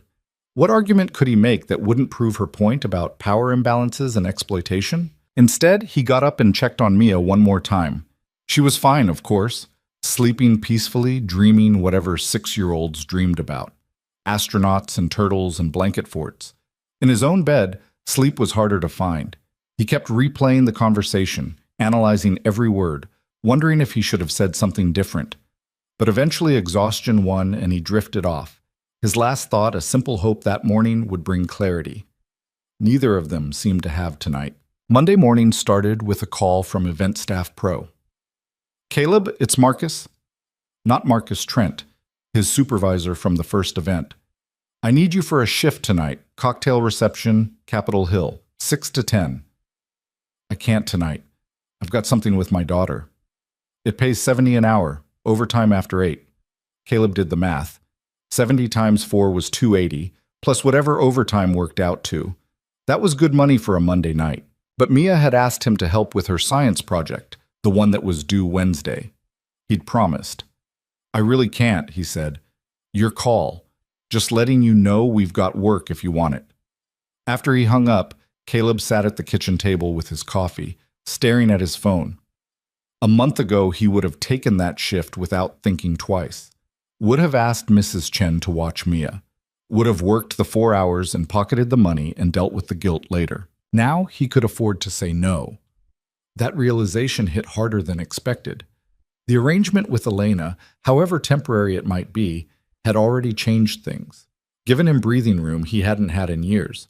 If she ended it, if Marcus's pressure campaign worked, he'd go back to scrambling for every shift, every dollar, every opportunity to keep his head above water. The thought of that was exhausting. Tuesday afternoon, Caleb met Patricia at the coffee shop in Fremont. The place was small and crowded, filled with people working on laptops and having quiet conversations. Patricia was already there when he arrived, seated at a corner table with 2 cups of coffee waiting. I ordered for you, she said. Hope you don't mind. Black, right? How did you... I pay attention, she smiled. Sit. He sat. The coffee was good, strong, and hot. Thank you for meeting with me, Patricia said. I know this must seem odd. Everything about the last month has seemed odd. She laughed. Fair point. Let me get straight to it. I meant what I said about our job training program. We're serious about expanding it, and we need people who understand what it's actually like to be on the other side. Looking for work, struggling to make ends meet, trying to balance everything while also trying to get ahead. I definitely understand that. I know you do. That's why I want to hire you as a consultant. Caleb blinked. What? Part-time, flexible hours. Help us design curriculum, vet training approaches, maybe even mentor some participants once we get the program running. She named a rate that made his coffee go down wrong. Interested? Why would you pay me that much? Because expertise is valuable, regardless of where it comes from. You've lived experiences that most consultants only theorize about. That's worth paying for. I don't have any credentials. You have life. That's better. Patricia leaned forward. Look, I'm not doing this as charity. I genuinely believe you can help us build something meaningful. But I'm also doing it because I saw what happened Friday night. I saw Marcus try to tear you down, and I saw you refuse to be diminished. That takes character, and character is in short supply in our world. Caleb sat back, his mind racing. This was real. An actual consulting position, not the fake story Elena had been using as cover. A chance to do work that mattered, work that used the life he'd lived instead of treating it like something to overcome. I'm interested, he said carefully, but I need to be honest with you about something. Go ahead. I don't know how long my arrangement with Elena is going to last. Things are complicated right now, and she might end it. If that happens, I lose the network, the access, all of it. I don't want you hiring me because you think I come with connections I might not have next week. Patricia smiled. I'm hiring you because you know what it's like to work 3 jobs and still worry about making rent. Elena's network has nothing to do with it. If your arrangement ends, this offer still stands. Okay. Then, yes, I'm very interested. Excellent. I'll have my assistant send over a contract. We can start small, a few hours a week, see how it goes, build from there. They talked for another half hour about specifics, about what the program might look like, about Caleb's experiences and insights. By the time he left the coffee shop, his head was spinning. This was happening, really happening. A legitimate way forward that didn't depend on standing next to Elena at events or navigating Marcus Trent's attacks. He texted Elena as soon as he got to his truck. Patricia Keene just offered me a consulting job, a real one. The response came fast. That's wonderful. You deserve it. I wanted you to know, in case it changes your decision about us. 3 dots appeared, disappeared, appeared again. Finally, can we meet? Tonight, if you're free? Caleb thought about Mia's science project, the promise he'd made. But this felt important, worth figuring out. I can do 8:30, after my daughter's in bed. I'll send a car. The car arrived at 8:40, 10 minutes late because Mia's science project had run over. She'd wanted to add more labels to her poster board about the solar system, insisting that Neptune needed better facts because everyone always forgot about Neptune. Caleb had helped her print out additional information from the library website, while Mrs. Chen made hot chocolate and pretended not to notice how distracted he was. Elena had texted an address instead of naming a restaurant. When the driver pulled up outside a sleek glass building in Belltown, Caleb's confusion must have shown. "Ms. Varelli's residence," the driver said. "Penthouse level. The concierge will direct you." The lobby was all marble and modern furniture, the kind of space designed to make people feel small. A young man in a sharp suit greeted Caleb with professional courtesy that didn't quite hide his assessment. Rich people paid people to judge visitors before they ever made it upstairs. "Mr. Hayes, Ms. Varelli is expecting you. Elevator on the right, penthouse access code is 8742. The elevator was glass-walled, offering views of the city as it climbed. Caleb watched Seattle spread out below him, the Space Needle lit up against the dark sky, Elliott Bay glittering with reflected lights, the highway systems like glowing arteries. Up here, everything looked ordered and manageable. Down there, people were living messy, complicated lives. The view didn't show the struggle, just the lights. The elevator opened directly into Elena's apartment, not a hallway or a landing, just straight into her space. The contrast with his own building's dingy corridors was almost funny. She was standing by the floor-to-ceiling windows silhouetted against the city lights. She'd changed from whatever she'd worn to work. Now she was in jeans and a soft sweater, her hair down, no makeup that he could see. It was the most casual he'd ever seen her, and somehow it made her seem younger, more real. "Thanks for coming," she said without turning around. "Thanks for inviting me. Can I get you something? Water, coffee, something stronger?" "Water's fine." She moved to the open kitchen, all stainless steel and dark countertops, and poured 2 glasses from a pitcher in the refrigerator. Handed him one, then gestured toward the living area.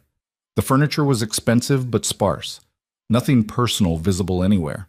No photos, no knickknacks, nothing that said someone actually lived here beyond the basics of existence. They sat on opposite ends of a gray couch that probably cost more than his truck. "Nice place," Caleb said, because someone had to break the silence. "It's adequate."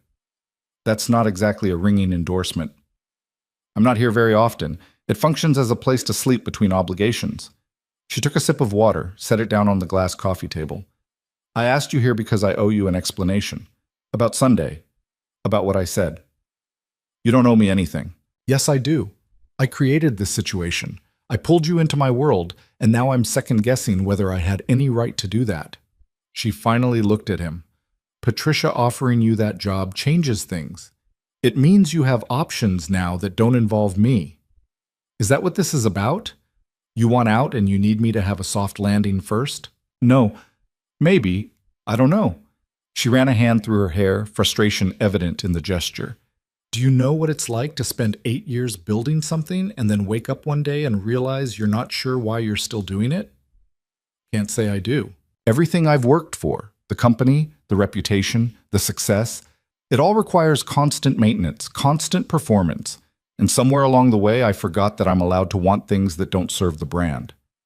She stood, paced to the window. "You make me want things I've convinced myself I don't need." Caleb stayed quiet, letting her work through whatever she was trying to say. "When I started this arrangement," Elena continued, "I told myself it was practical. I needed someone grounded, someone who'd keep me honest, someone who didn't want anything from me. But that's not what happened. What happened is I started looking forward to seeing you, started caring what you thought, started feeling less alone when you were around." "Is that a bad thing?" "It's a complicated thing." She turned to face him. "Because I'm your employer.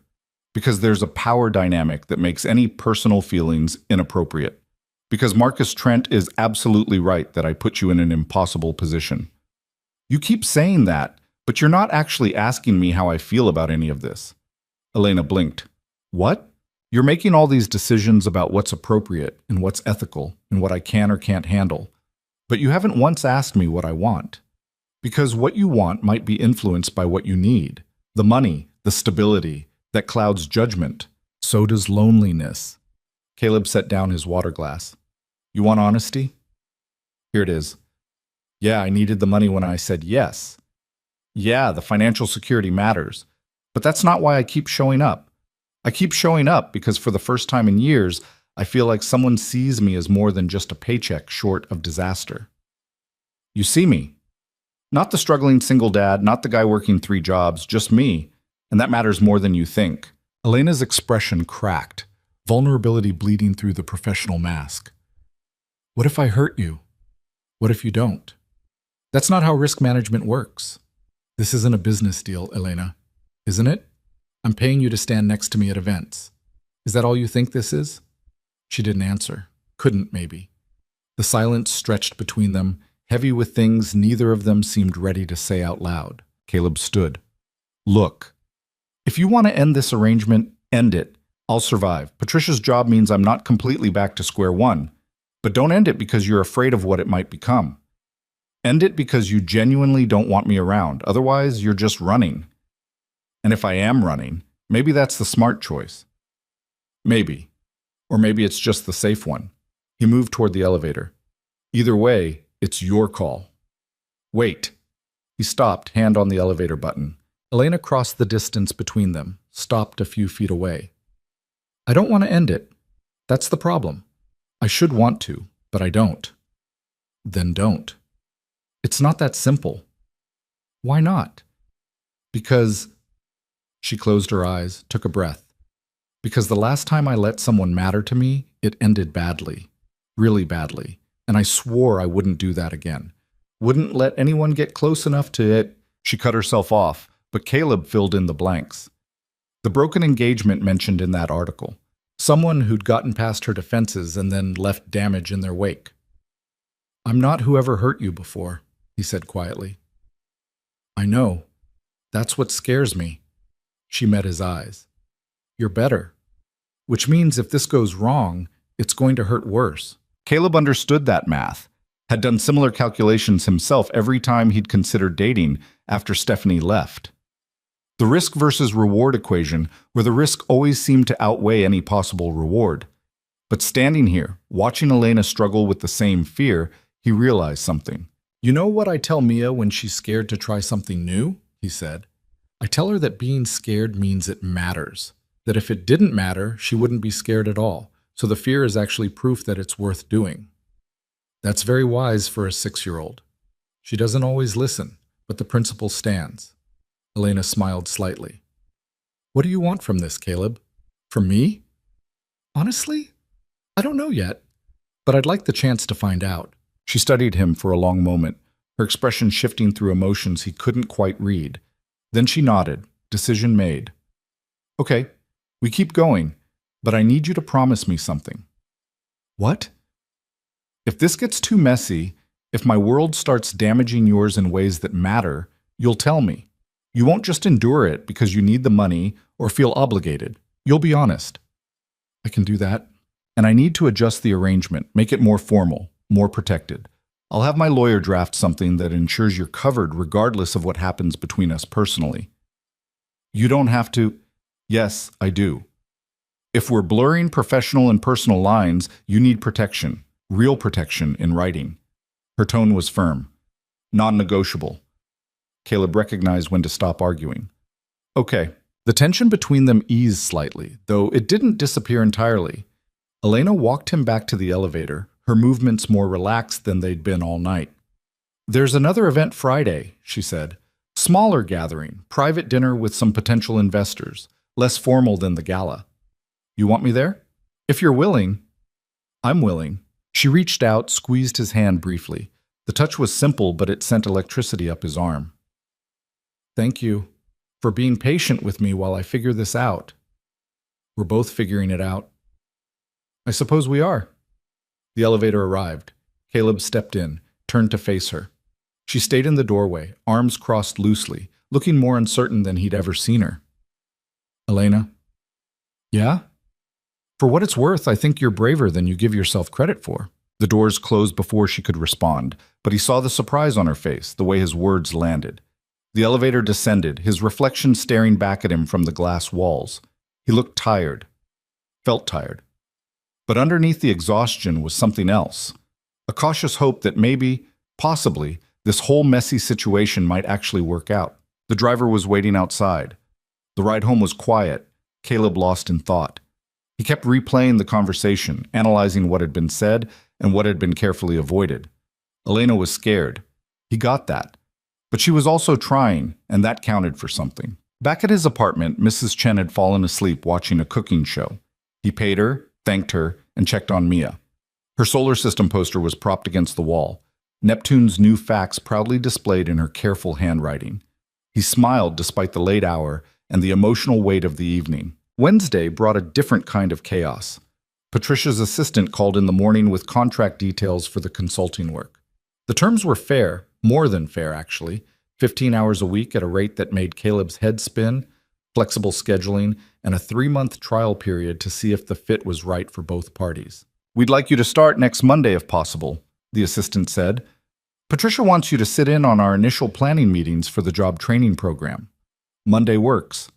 "Excellent. I'll email you the contract and the meeting details." After he hung up, Caleb sat at his kitchen table staring at nothing. 2 weeks ago, he'd been piecing together enough hours to cover rent. Now he had actual consulting work, a steady arrangement with Elena that might evolve into something more, and possibilities opening up that he hadn't dared imagine. The fear came with the hope. Fear that it was too good to be true, that something would collapse, that he'd somehow screw it up. But he pushed the fear down and focused on the practical next steps. Read the contract carefully. Make arrangements for Mia's schedule. Figure out what consulting on a job training program actually involved. Thursday afternoon, Marcus Trent struck again. Caleb was at the library with Mia, helping her research Neptune facts for extra credit, when his phone lit up with notifications. Text messages, email alerts, missed calls. He ignored them until Mia was absorbed in a book about planets, then stepped outside to see what was happening. The tech blog that Marcus had given his first interview to had published a follow-up piece. This one was worse. It included photos of Caleb's apartment building, his truck, even a grainy shot of him picking Mia up from school. The article was framed as investigative journalism, exposing the real story behind Elena Varelli's mysterious companion. But it was character assassination dressed up as concern. The piece painted Caleb as an opportunist taking advantage of a successful woman. It questioned his motives, his background, his fitness as a parent. It implied things without stating them outright, letting readers draw their own ugly conclusions. And it quoted anonymous sources from Elena's industry who questioned her judgment and professionalism. Caleb's hand shook as he read it. This wasn't just about him anymore. They'd brought Mia into it, published her school's location, made her part of the story. The violation of that, the danger of it, made his vision blur with anger. He called Elena. She answered immediately. "I saw it. They published photos of my daughter's school. I know, my lawyer is already drafting a cease and desist. This crosses lines that even Marcus should know better than to cross. What if someone shows up there? What if they try to approach her? Or, Caleb, breathe. I've already contacted the school. They're implementing additional security protocols. Nobody gets near Mia without going through proper channels." "You called her school?" 10 minutes ago. I have some connections on their board. They're taking this seriously." Some of the panic eased, not all of it, but enough that he could think clearly. "What do we do about the article?" "We respond strategically, not emotionally. Marcus wants you to react, to lash out, to prove his narrative that you're unstable." Elena's voice was steel. "We don't give him that satisfaction. Instead, we show him what happens when he threatens the wrong person." "What does that mean?" "It means I make some calls, pull some strings, remind certain people that Marcus has his own skeletons, and I've been very gracious about not mentioning them publicly. Until now." "Elena, he made this personal when he brought your daughter into it. I'm just playing by the rules he established." She paused. "Trust me on this?"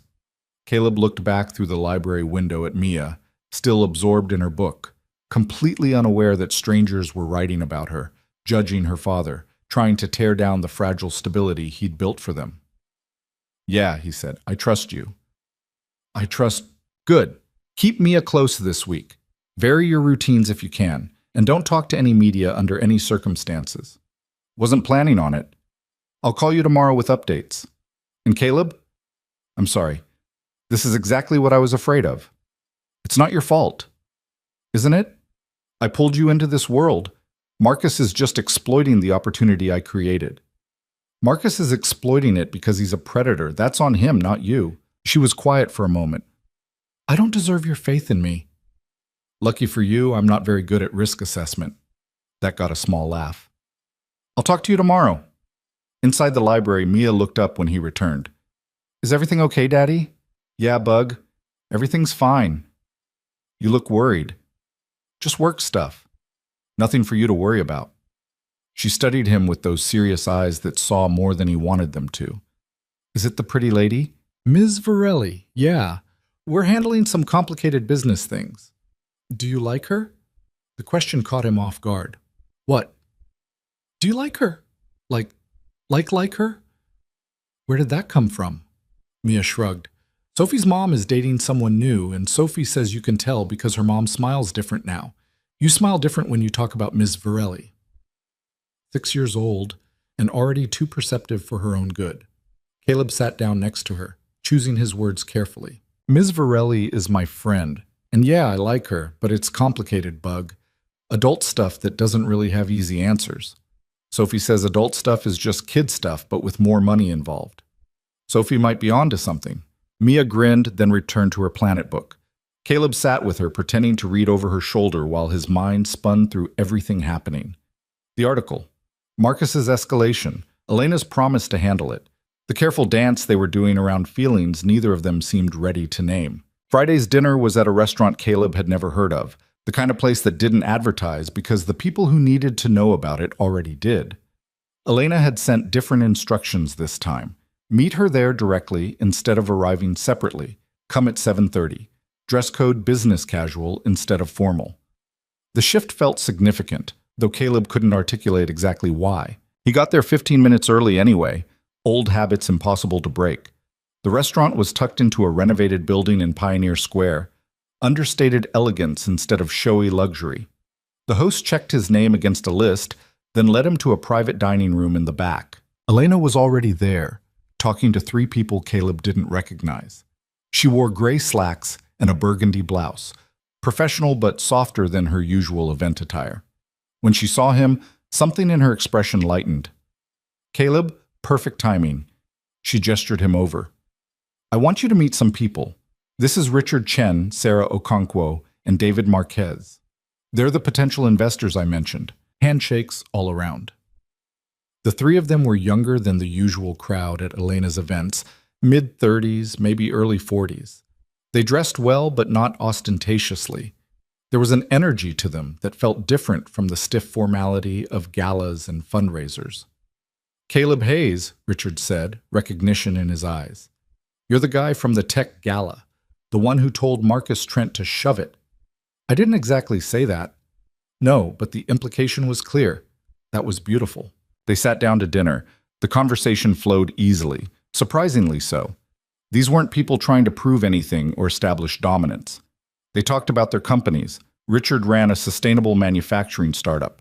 Sarah had a fintech platform focused on underbanked communities. David was developing affordable housing solutions. Real businesses trying to solve real problems. And they talked to Caleb like he belonged at the table, asked his opinion, listened to his answers, built on his observations. It was the opposite of every other event he'd attended with Elena, where he'd mostly stayed quiet and observed. Over the main course, Sarah turned to him directly. Elena mentioned you're starting consulting work with Patricia Keene's hotel group. What's that going to focus on? Job training program development, helping create pathways for people who don't have traditional credentials or experience. That's exactly the kind of initiative we need more of. Too many programs are designed by people who've never actually struggled to find work. She leaned forward, genuinely interested. What's your approach going to be? Caleb thought about it. Honesty, mostly. Stop pretending that motivation is the problem. Most people want to work, want to succeed. The barriers are practical: childcare, transportation, inflexible scheduling, employers who won't look past gaps in resumes. Fix the practical stuff and the rest follows. That's refreshing. Most workforce development programs focus on fixing the workers instead of fixing the systems. Because fixing systems is harder and less profitable. David laughed. I like him. Elena, you should bring him to more meetings. Elena smiled. I'm working on it. The evening continued in that vein, actual conversation instead of networking theater. ideas instead of posturing. By the time dessert arrived, Caleb had almost forgotten this was supposed to be about Elena securing investment. It felt more like friends gathering to talk about work they cared about. After dinner, as the others were saying goodbye and heading out, Richard pulled Caleb aside. "Hey, I don't know what your situation is with other opportunities, but Sarah and I are always looking for people with real-world operational experience. If you're interested in consulting work beyond Patricia's project, let me know." He handed Caleb a business card. Actual interest, not pity or charity. Caleb pocketed the card, still processing. When everyone had left, Elena and Caleb stood outside the restaurant. The evening air was cool but not cold, spring settling into Seattle with characteristic indecision. "That went well," Elena said. "Did you get what you needed?" "Investment-wise? Probably. Richard and Sarah are both interested in moving forward." She looked at him. "But that's not why I invited you tonight."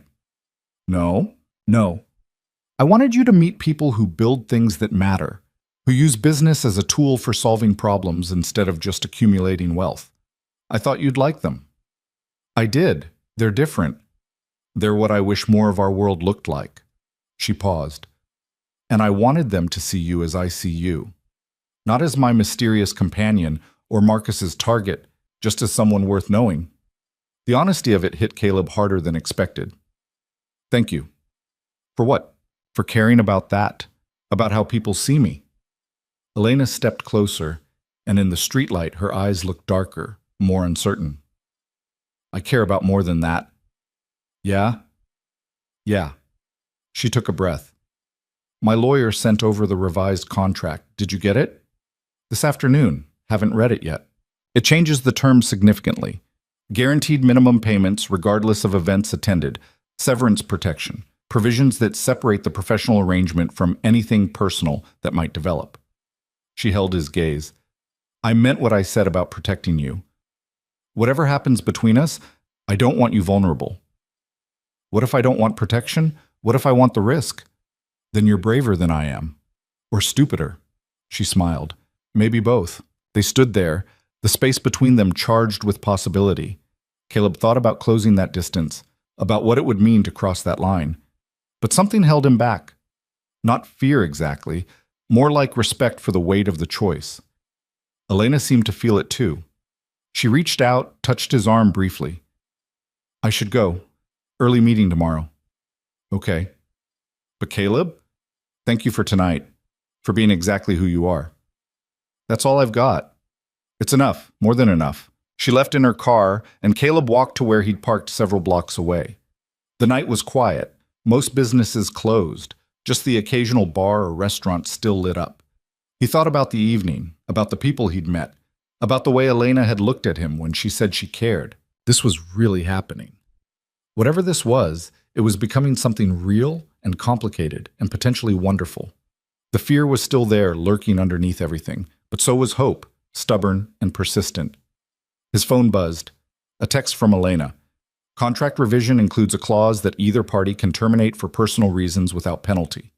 I wanted you to know you always have an out. No judgment, no consequences, just choice." He read it twice, understanding what she was really saying. She was giving him freedom to leave if things got too complicated, but she was also saying she didn't want him to. The contradiction was very her, protecting him while hoping he wouldn't need protection. He typed back, "I know, thank you, but I'm not looking for an out." 3 dots appeared, disappeared, appeared again. Finally, "Good, neither am I." Caleb pocketed his phone and drove home through empty streets, the city quiet around him. When he got back to the apartment, Mrs. Chen was awake for once, watching a late show and knitting something pink and complicated. "Good evening?" she asked. "Yeah, really good." She smiled knowingly. "The pretty lady, she makes you happy."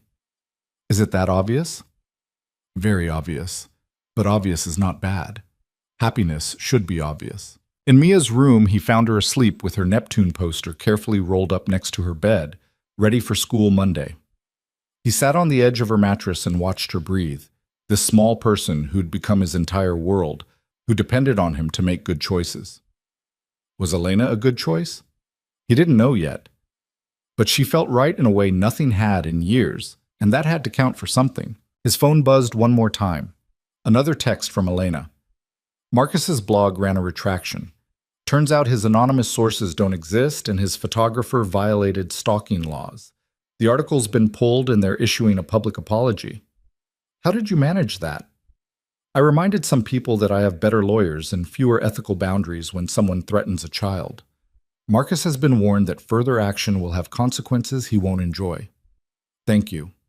Always. Get some sleep. Caleb set his phone down and lay back on Mia's floor, staring at her glow-in-the-dark stars on the ceiling. Marcus had been neutralized, at least temporarily. The arrangement with Elena was evolving into something neither of them had planned. Patricia's job was real and starting Monday. Everything was changing, faster than he could process. But for the first time in longer than he could remember, the change felt like progress instead of just survival. And that was something worth holding on to. Monday morning started with Patricia's job training program meeting, and Caleb arrived 20 minutes early because his nerves wouldn't let him do otherwise. The hotel company's headquarters occupied 3 floors of a downtown building with views of the waterfront. Patricia's assistant met him in the lobby and walked him to a conference room where 5 other people were already gathered around a long table covered in coffee cups and notebooks. Patricia stood when he entered. Everyone, this is Caleb Hayes. He's joining us as a consultant to help develop the practical curriculum side of our program. She turned to him. Caleb, this is the core team. We've got HR, operations, 2 of our general managers, and our community partnerships coordinator. Handshakes around the table. The operations manager, a woman named Jennifer with sharp eyes and graying hair, studied him openly. Patricia mentioned you come from a non-traditional background, Jennifer said. It wasn't quite a question, but it wasn't not a question either. That's a polite way of putting it, Caleb said. I've worked hourly jobs most of my adult life.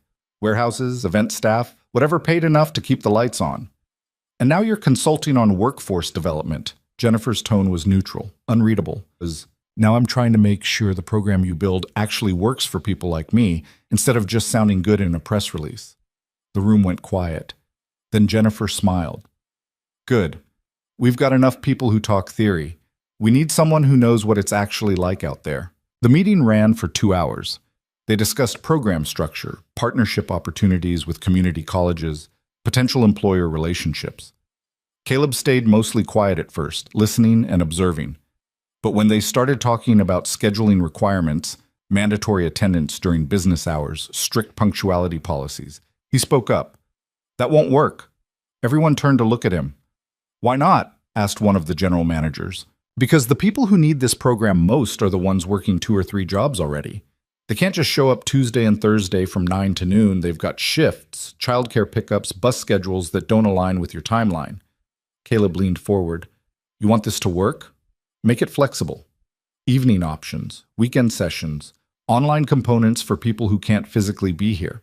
Meet them where they are instead of expecting them to conform to what's convenient for you. Jennifer was taking notes. What else? Childcare. If you're asking single parents to commit time to training, you need to provide somewhere safe for their kids to be. And not just during the sessions, before and after too, because commute times matter. That's expensive, the HR director said. So is high turnover because you hired people who couldn't maintain the schedule you forced on them, which costs more in the long run. Patricia smiled from the head of the table. This is exactly why you're here. Keep going. By the time the meeting ended, Caleb had filled 3 pages of notes with ideas that had come from lived experience rather than theory. The team seemed genuinely interested, asking follow-up questions, pushing back on some points but listening to his reasoning. It felt real, like work that might actually matter. Afterward, Patricia walked him to the elevator.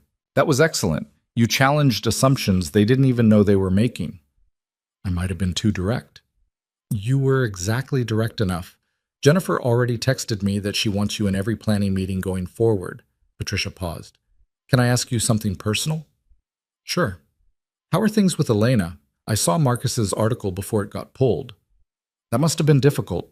Caleb chose his words carefully. It's complicated, but we're figuring it out. Good. She deserves someone who sees her as more than just what she's built. And you deserve someone who values what you bring beyond labor.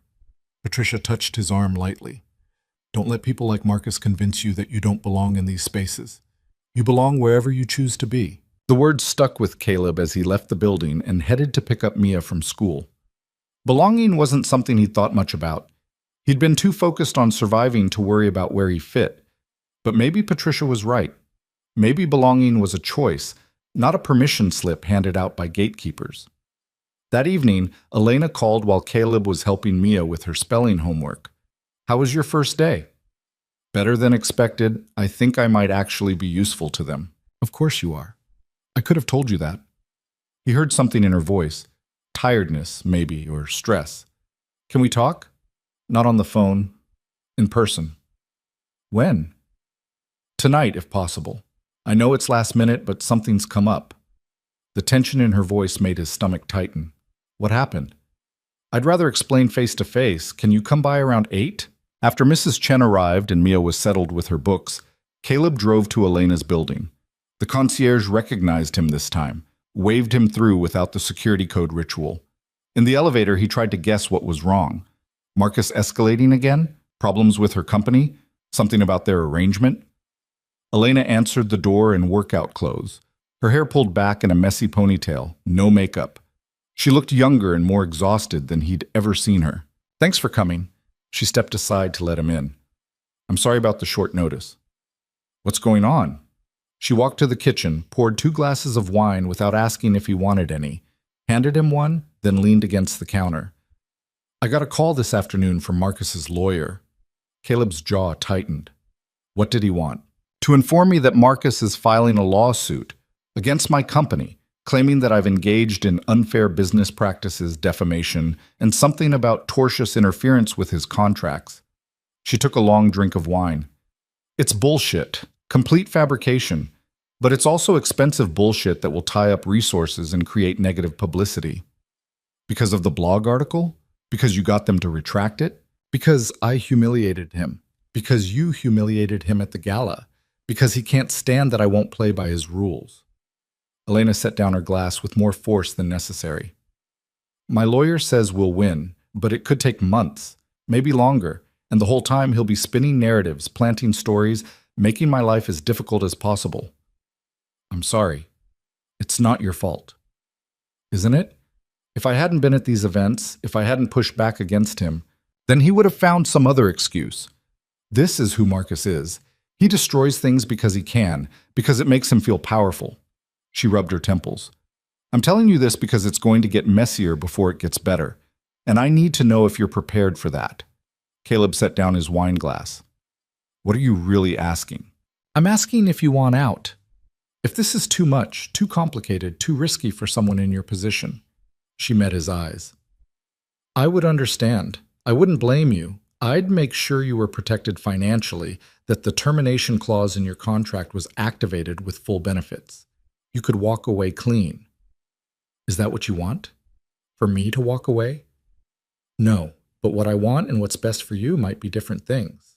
Caleb crossed the space between them, close enough to see the fine lines of stress around her eyes, the tension in her shoulders.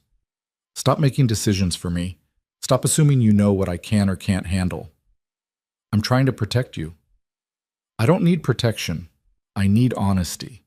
So here's mine. I'm not going anywhere. Not because of the money, not because I'm obligated, but because I choose to stay. Whatever Marcus throws at us, we deal with it, together." Elena's carefully maintained control cracked. "Why? Why would you choose this mess?" "Because I care about you. Because, for the first time in years, I feel like I'm building something instead of just surviving. Because you see me as a person instead of a problem to solve." He took a breath. "And because I think you care about me too, even if you're terrified to admit it." She didn't answer immediately, just stared at him with those dark eyes that usually calculated everything, but now showed only uncertainty. Then, quietly, "I'm not good at this." "At what?" "Letting people in. Trusting that they won't leave when things get hard." "Then it's lucky I'm not going anywhere." Elena laughed, but it sounded more like a sob. "You're either very brave or very stupid. Probably both. We've established that already." She closed the remaining distance between them, and this time when she reached for him, it wasn't a brief touch or a professional gesture. She wrapped her arms around him and held on like he was something solid in a world that kept shifting. Caleb held her back, feeling the tension in her shoulders, the way she was finally letting herself be vulnerable. They stood like that for a long time, no words necessary. Eventually, Elena pulled back, wiping at her eyes with the back of her hand. I'm a mess. You're human. There's a difference. I don't usually let people see this side. I know. I'm honored that you let me. She smiled slightly. You're handling this better than I am. That's because I've got less to lose. When you start from the bottom, everything else is just different kinds of up. That's a remarkably optimistic way of looking at systematic inequality. Who said I was optimistic? I'm just realistic about what rock bottom actually looks like. Elena moved to the couch, and Caleb followed. They sat closer than they had before, the earlier distance replaced with something more comfortable, more real. Tell me about your daughter, Elena said. Really tell me, not the highlights you share at events. So Caleb did. He told her about Mia's obsession with space, about the way she argued like a lawyer at 6 years old, about her mother leaving and how he'd had to figure out parenting alone while working whatever jobs he could find. He told her about the nights when he'd been so exhausted he'd fallen asleep on the floor of Mia's room because moving to his own bed felt impossible. About the guilt that came with never feeling like he was enough. Enough money, enough time, enough patience, enough anything. Elena listened without interrupting, without offering platitudes or solutions. Just listened like what he was saying mattered. When he finished, she was quiet for a moment. Then, she's lucky to have you. That's what everyone says, but some days I'm not sure I believe it. Because you measure success by what you can provide materially. But she doesn't need you to be rich. She needs you to show up, to care, to see her. And you do all of that. You sound pretty certain for someone who's never met her. I don't need to meet her to see the evidence. You prioritize her above everything else. You make choices that put her first even when they cost you. That's not nothing, Caleb.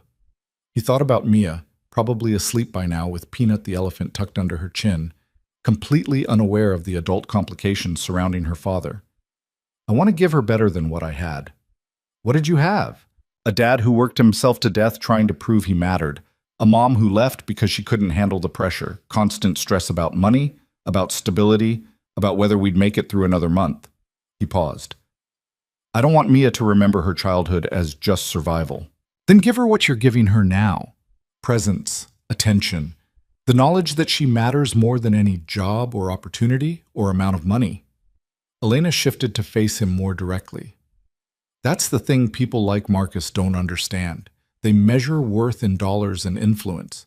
But real wealth is knowing someone will show up for you regardless of what you can offer in return. Is that what you want? Someone who shows up? I want someone who sees past the empire I've built to the person who's terrified it's all I have. She took a shaky breath. I want what you have with Mia, that uncomplicated certainty that you matter to each other beyond any transaction. It's not always uncomplicated. Kids are experts at complicating things. But the foundation is solid. That's what I mean. Caleb reached for her hand, threaded his fingers through hers. The gesture felt significant, like crossing a line they'd been dancing around for weeks. So build that foundation. With me, if you want. But build it. What if I screw it up? Then we deal with it. Figure it out. Try again. He squeezed her hand. That's how this works. Not perfectly, not smoothly, just honestly. Elena leaned her head against his shoulder. When did you get so wise? I'm not wise. I'm just tired of being afraid all the time. That makes two of us.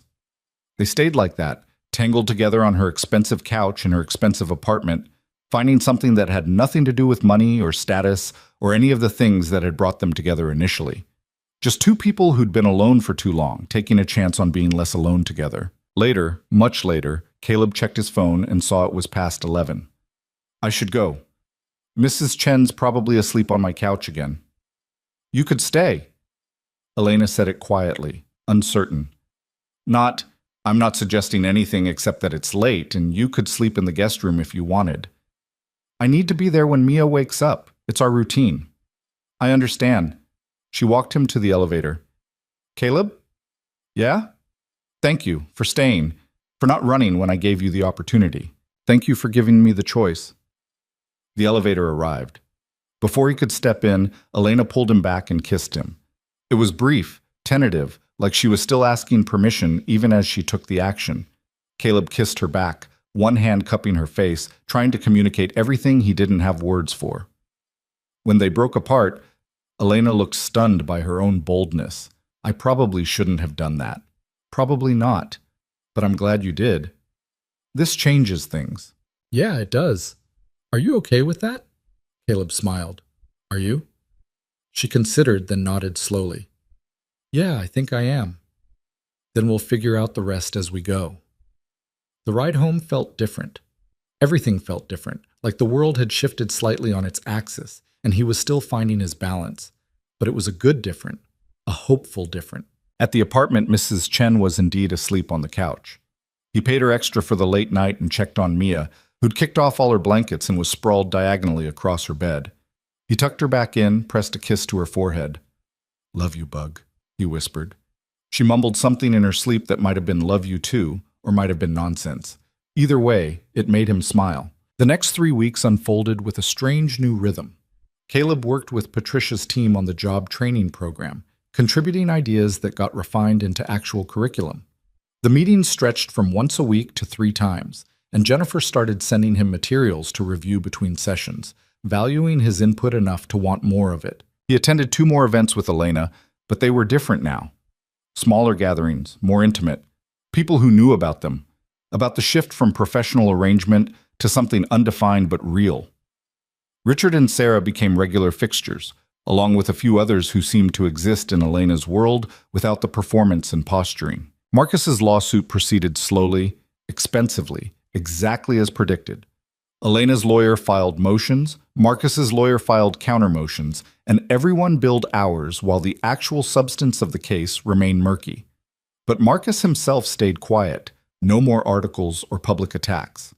Elena's warning about consequences seemed to have created a temporary stalemate, and Caleb and Elena navigated the complications of being together without quite defining what together meant.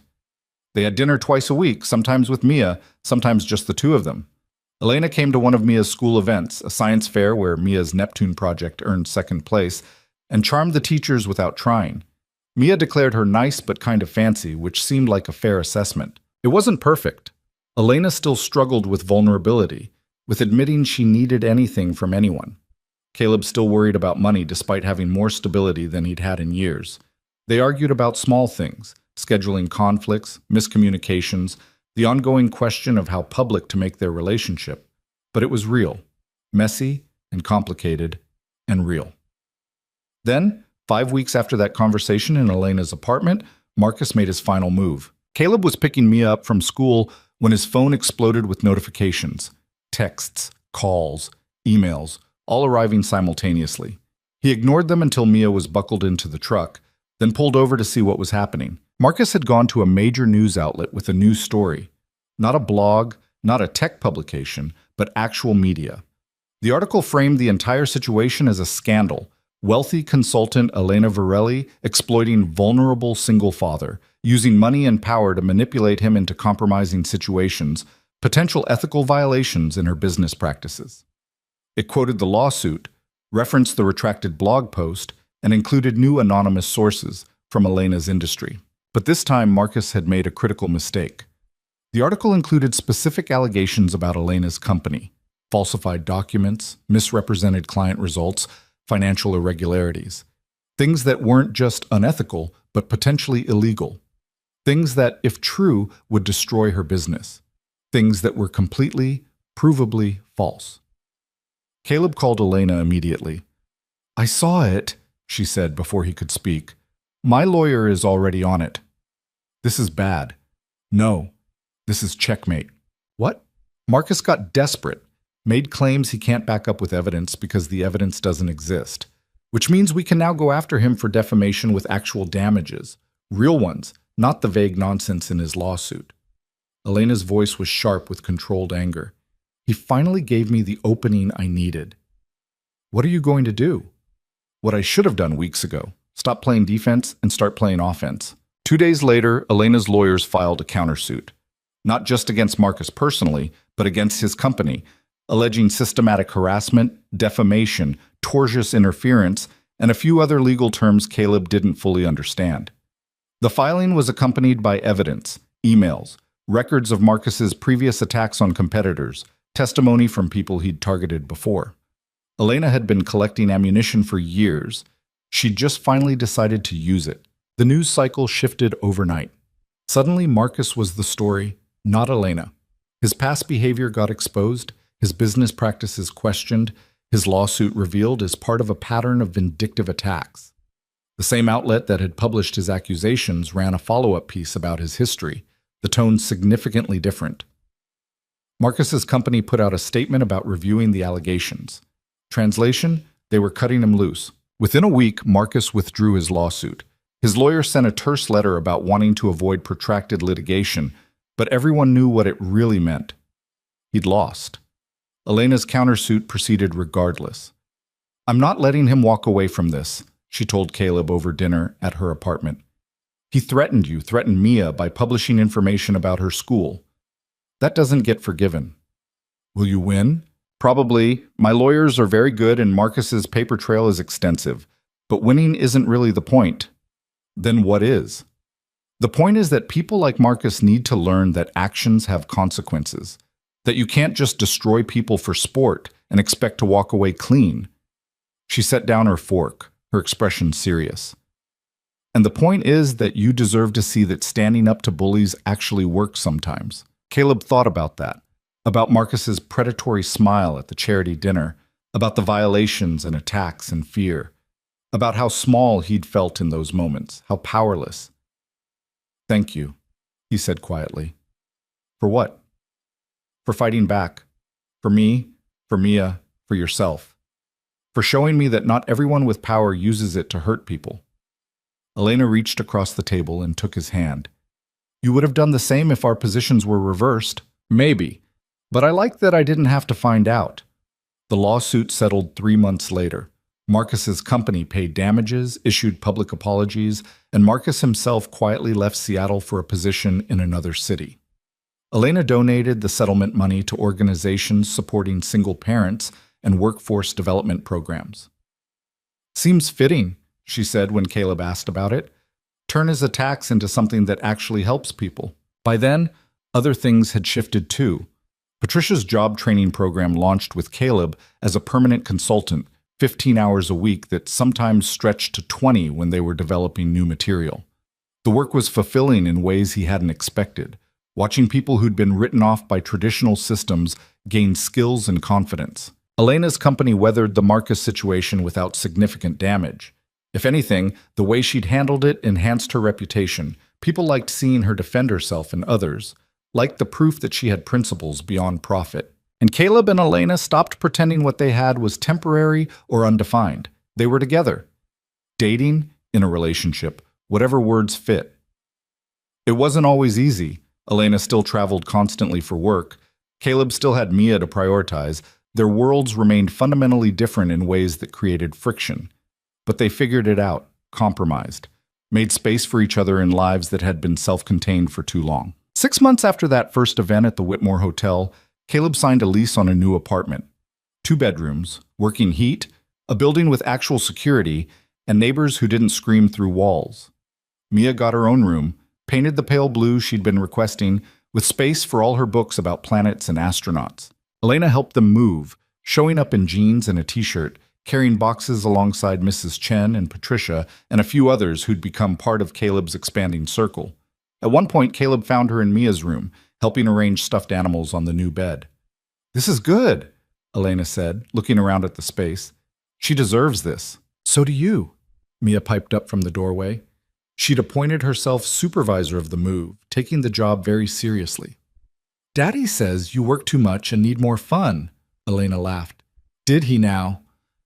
"Yep, he says you're very smart, but you forget to have fun sometimes."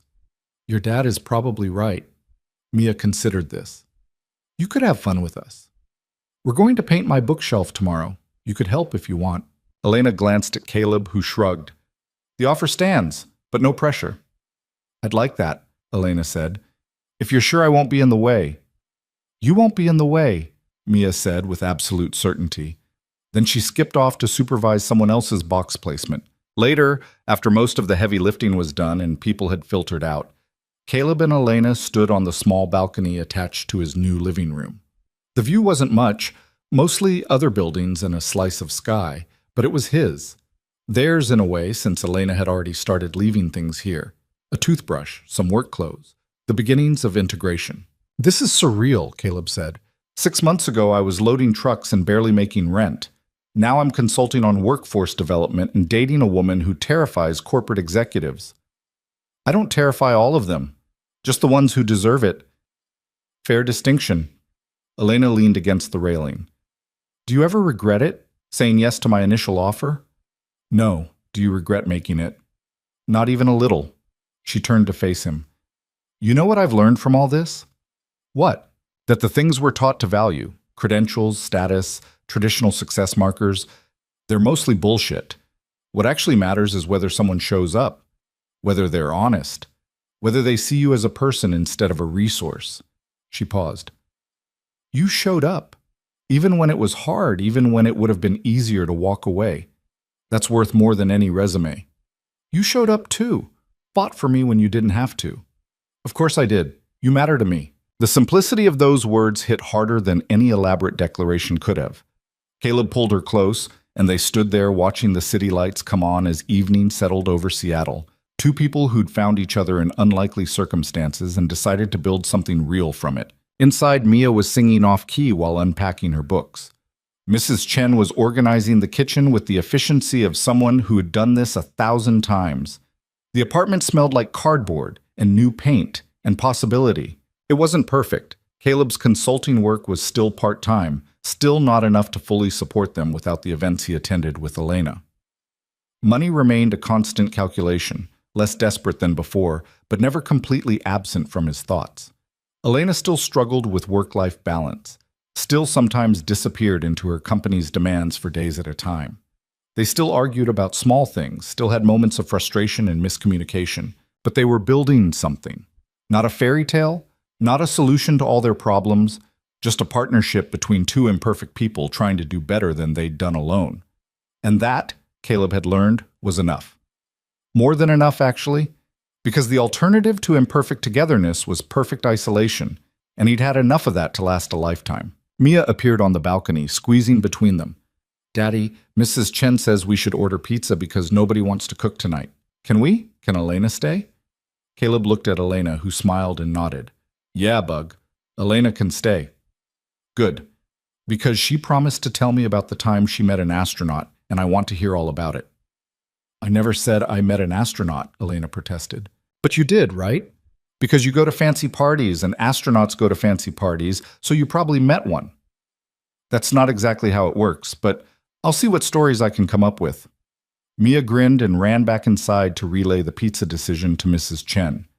Caleb and Elena followed more slowly, hand in hand, stepping into the warmth and chaos of a life that was messy and complicated and exactly what both of them needed. Because at the end of the day, that's what it came down to. Not the money or the status or the dramatic confrontations with people like Marcus Trent. Just the choice to show up for each other, to build something real in a world that often rewarded performance over authenticity. Caleb had started this journey broke and desperate, willing to take a risk on a strange offer from a woman who intimidated him. He'd ended it with more than just financial stability. He'd ended it with community, purpose, and the knowledge that he deserved to take up space in rooms that had previously excluded people like him. And Elena had started it isolated by her own success, convinced that vulnerability was weakness and connections were liabilities. She'd ended it learning that strength could look like asking for help, that success meant nothing without people to share it with, that sometimes the best business decision was the one that prioritized being human over being profitable. They'd both changed, grown, become something different than what they'd been when that word, baby, had slipped out in a ballroom and changed everything. The pizza arrived. They ate on the floor of the living room because the furniture wasn't fully arranged yet, Mia chattering about her new school and her new room and all the possibilities of this new chapter. Mrs. Chen told stories about her own moves over the years, the apartments and houses and cities she'd lived in. Elena listened to all of it with genuine interest, asking questions, engaging like she belonged here. And maybe she did. Maybe belonging was just this: showing up, participating, choosing to be part of something bigger than yourself. Later, after Mia was in bed and Mrs. Chen had gone home, Caleb and Elena finished unpacking the kitchen in comfortable silence, putting dishes in cabinets, organizing silverware, creating order from chaos. Small tasks that felt significant because they were doing them together. "I should probably head home," Elena said around midnight, though she didn't move toward the door. "You could stay. Guest room's set up." "Is that what you want?" "I want you to do whatever feels right." She considered this, then nodded. "Okay, I'll stay." They stood in the kitchen of Caleb's new apartment, surrounded by half-empty boxes and the physical evidence of forward motion, and smiled at each other like they'd just figured out something important. Because they had. They'd figured out that life wasn't about reaching some perfect destination where all the problems were solved and everything was easy. Life was about the stumbling journey towards something better, surrounded by people who made the stumbling worthwhile. And that was a lesson neither of them had known they needed until they found it in each other. Outside, Seattle carried on with its noise and lights and endless motion. Inside, two people who'd been alone for too long settled into a new kind of normal, imperfect, uncertain, and full of possibility. Caleb checked on Mia one last time before bed. She was asleep with her Neptune poster tacked to the wall above her, dreaming whatever dreams 6-year-olds had about space and turtles and the future stretching out ahead of them. He thought about his own future, about the possibilities that had opened up in the past 6 months. The consulting work, the relationship with Elena, the slow climb toward stability that felt sustainable instead of precarious. It wasn't the life he'd imagined when he was loading trucks and calculating whether he could afford groceries and rent in the same week. It was better. Not because it was easier, though it was, but because it was built on foundations that actually mattered. Honesty, effort, the willingness to be vulnerable and imperfect and human. In the guest room, Elena was already asleep, her breathing steady and peaceful. Caleb stood in the doorway for a moment, watching her, grateful for the strange series of events that had brought them here. Then he went to his own room, climbed into bed in an apartment that was his, in a life that was his, and let sleep claim him with something close to contentment. Tomorrow would bring new challenges, more complications, the ongoing work of building something sustainable from imperfect materials. But tonight, he'd take the win. Take the moment of peace and possibility. Because that's all anyone could really do. Take the moments as they came, show up as honestly as possible, and trust that the stumbling forward was better than standing still. And in the end, maybe that was enough.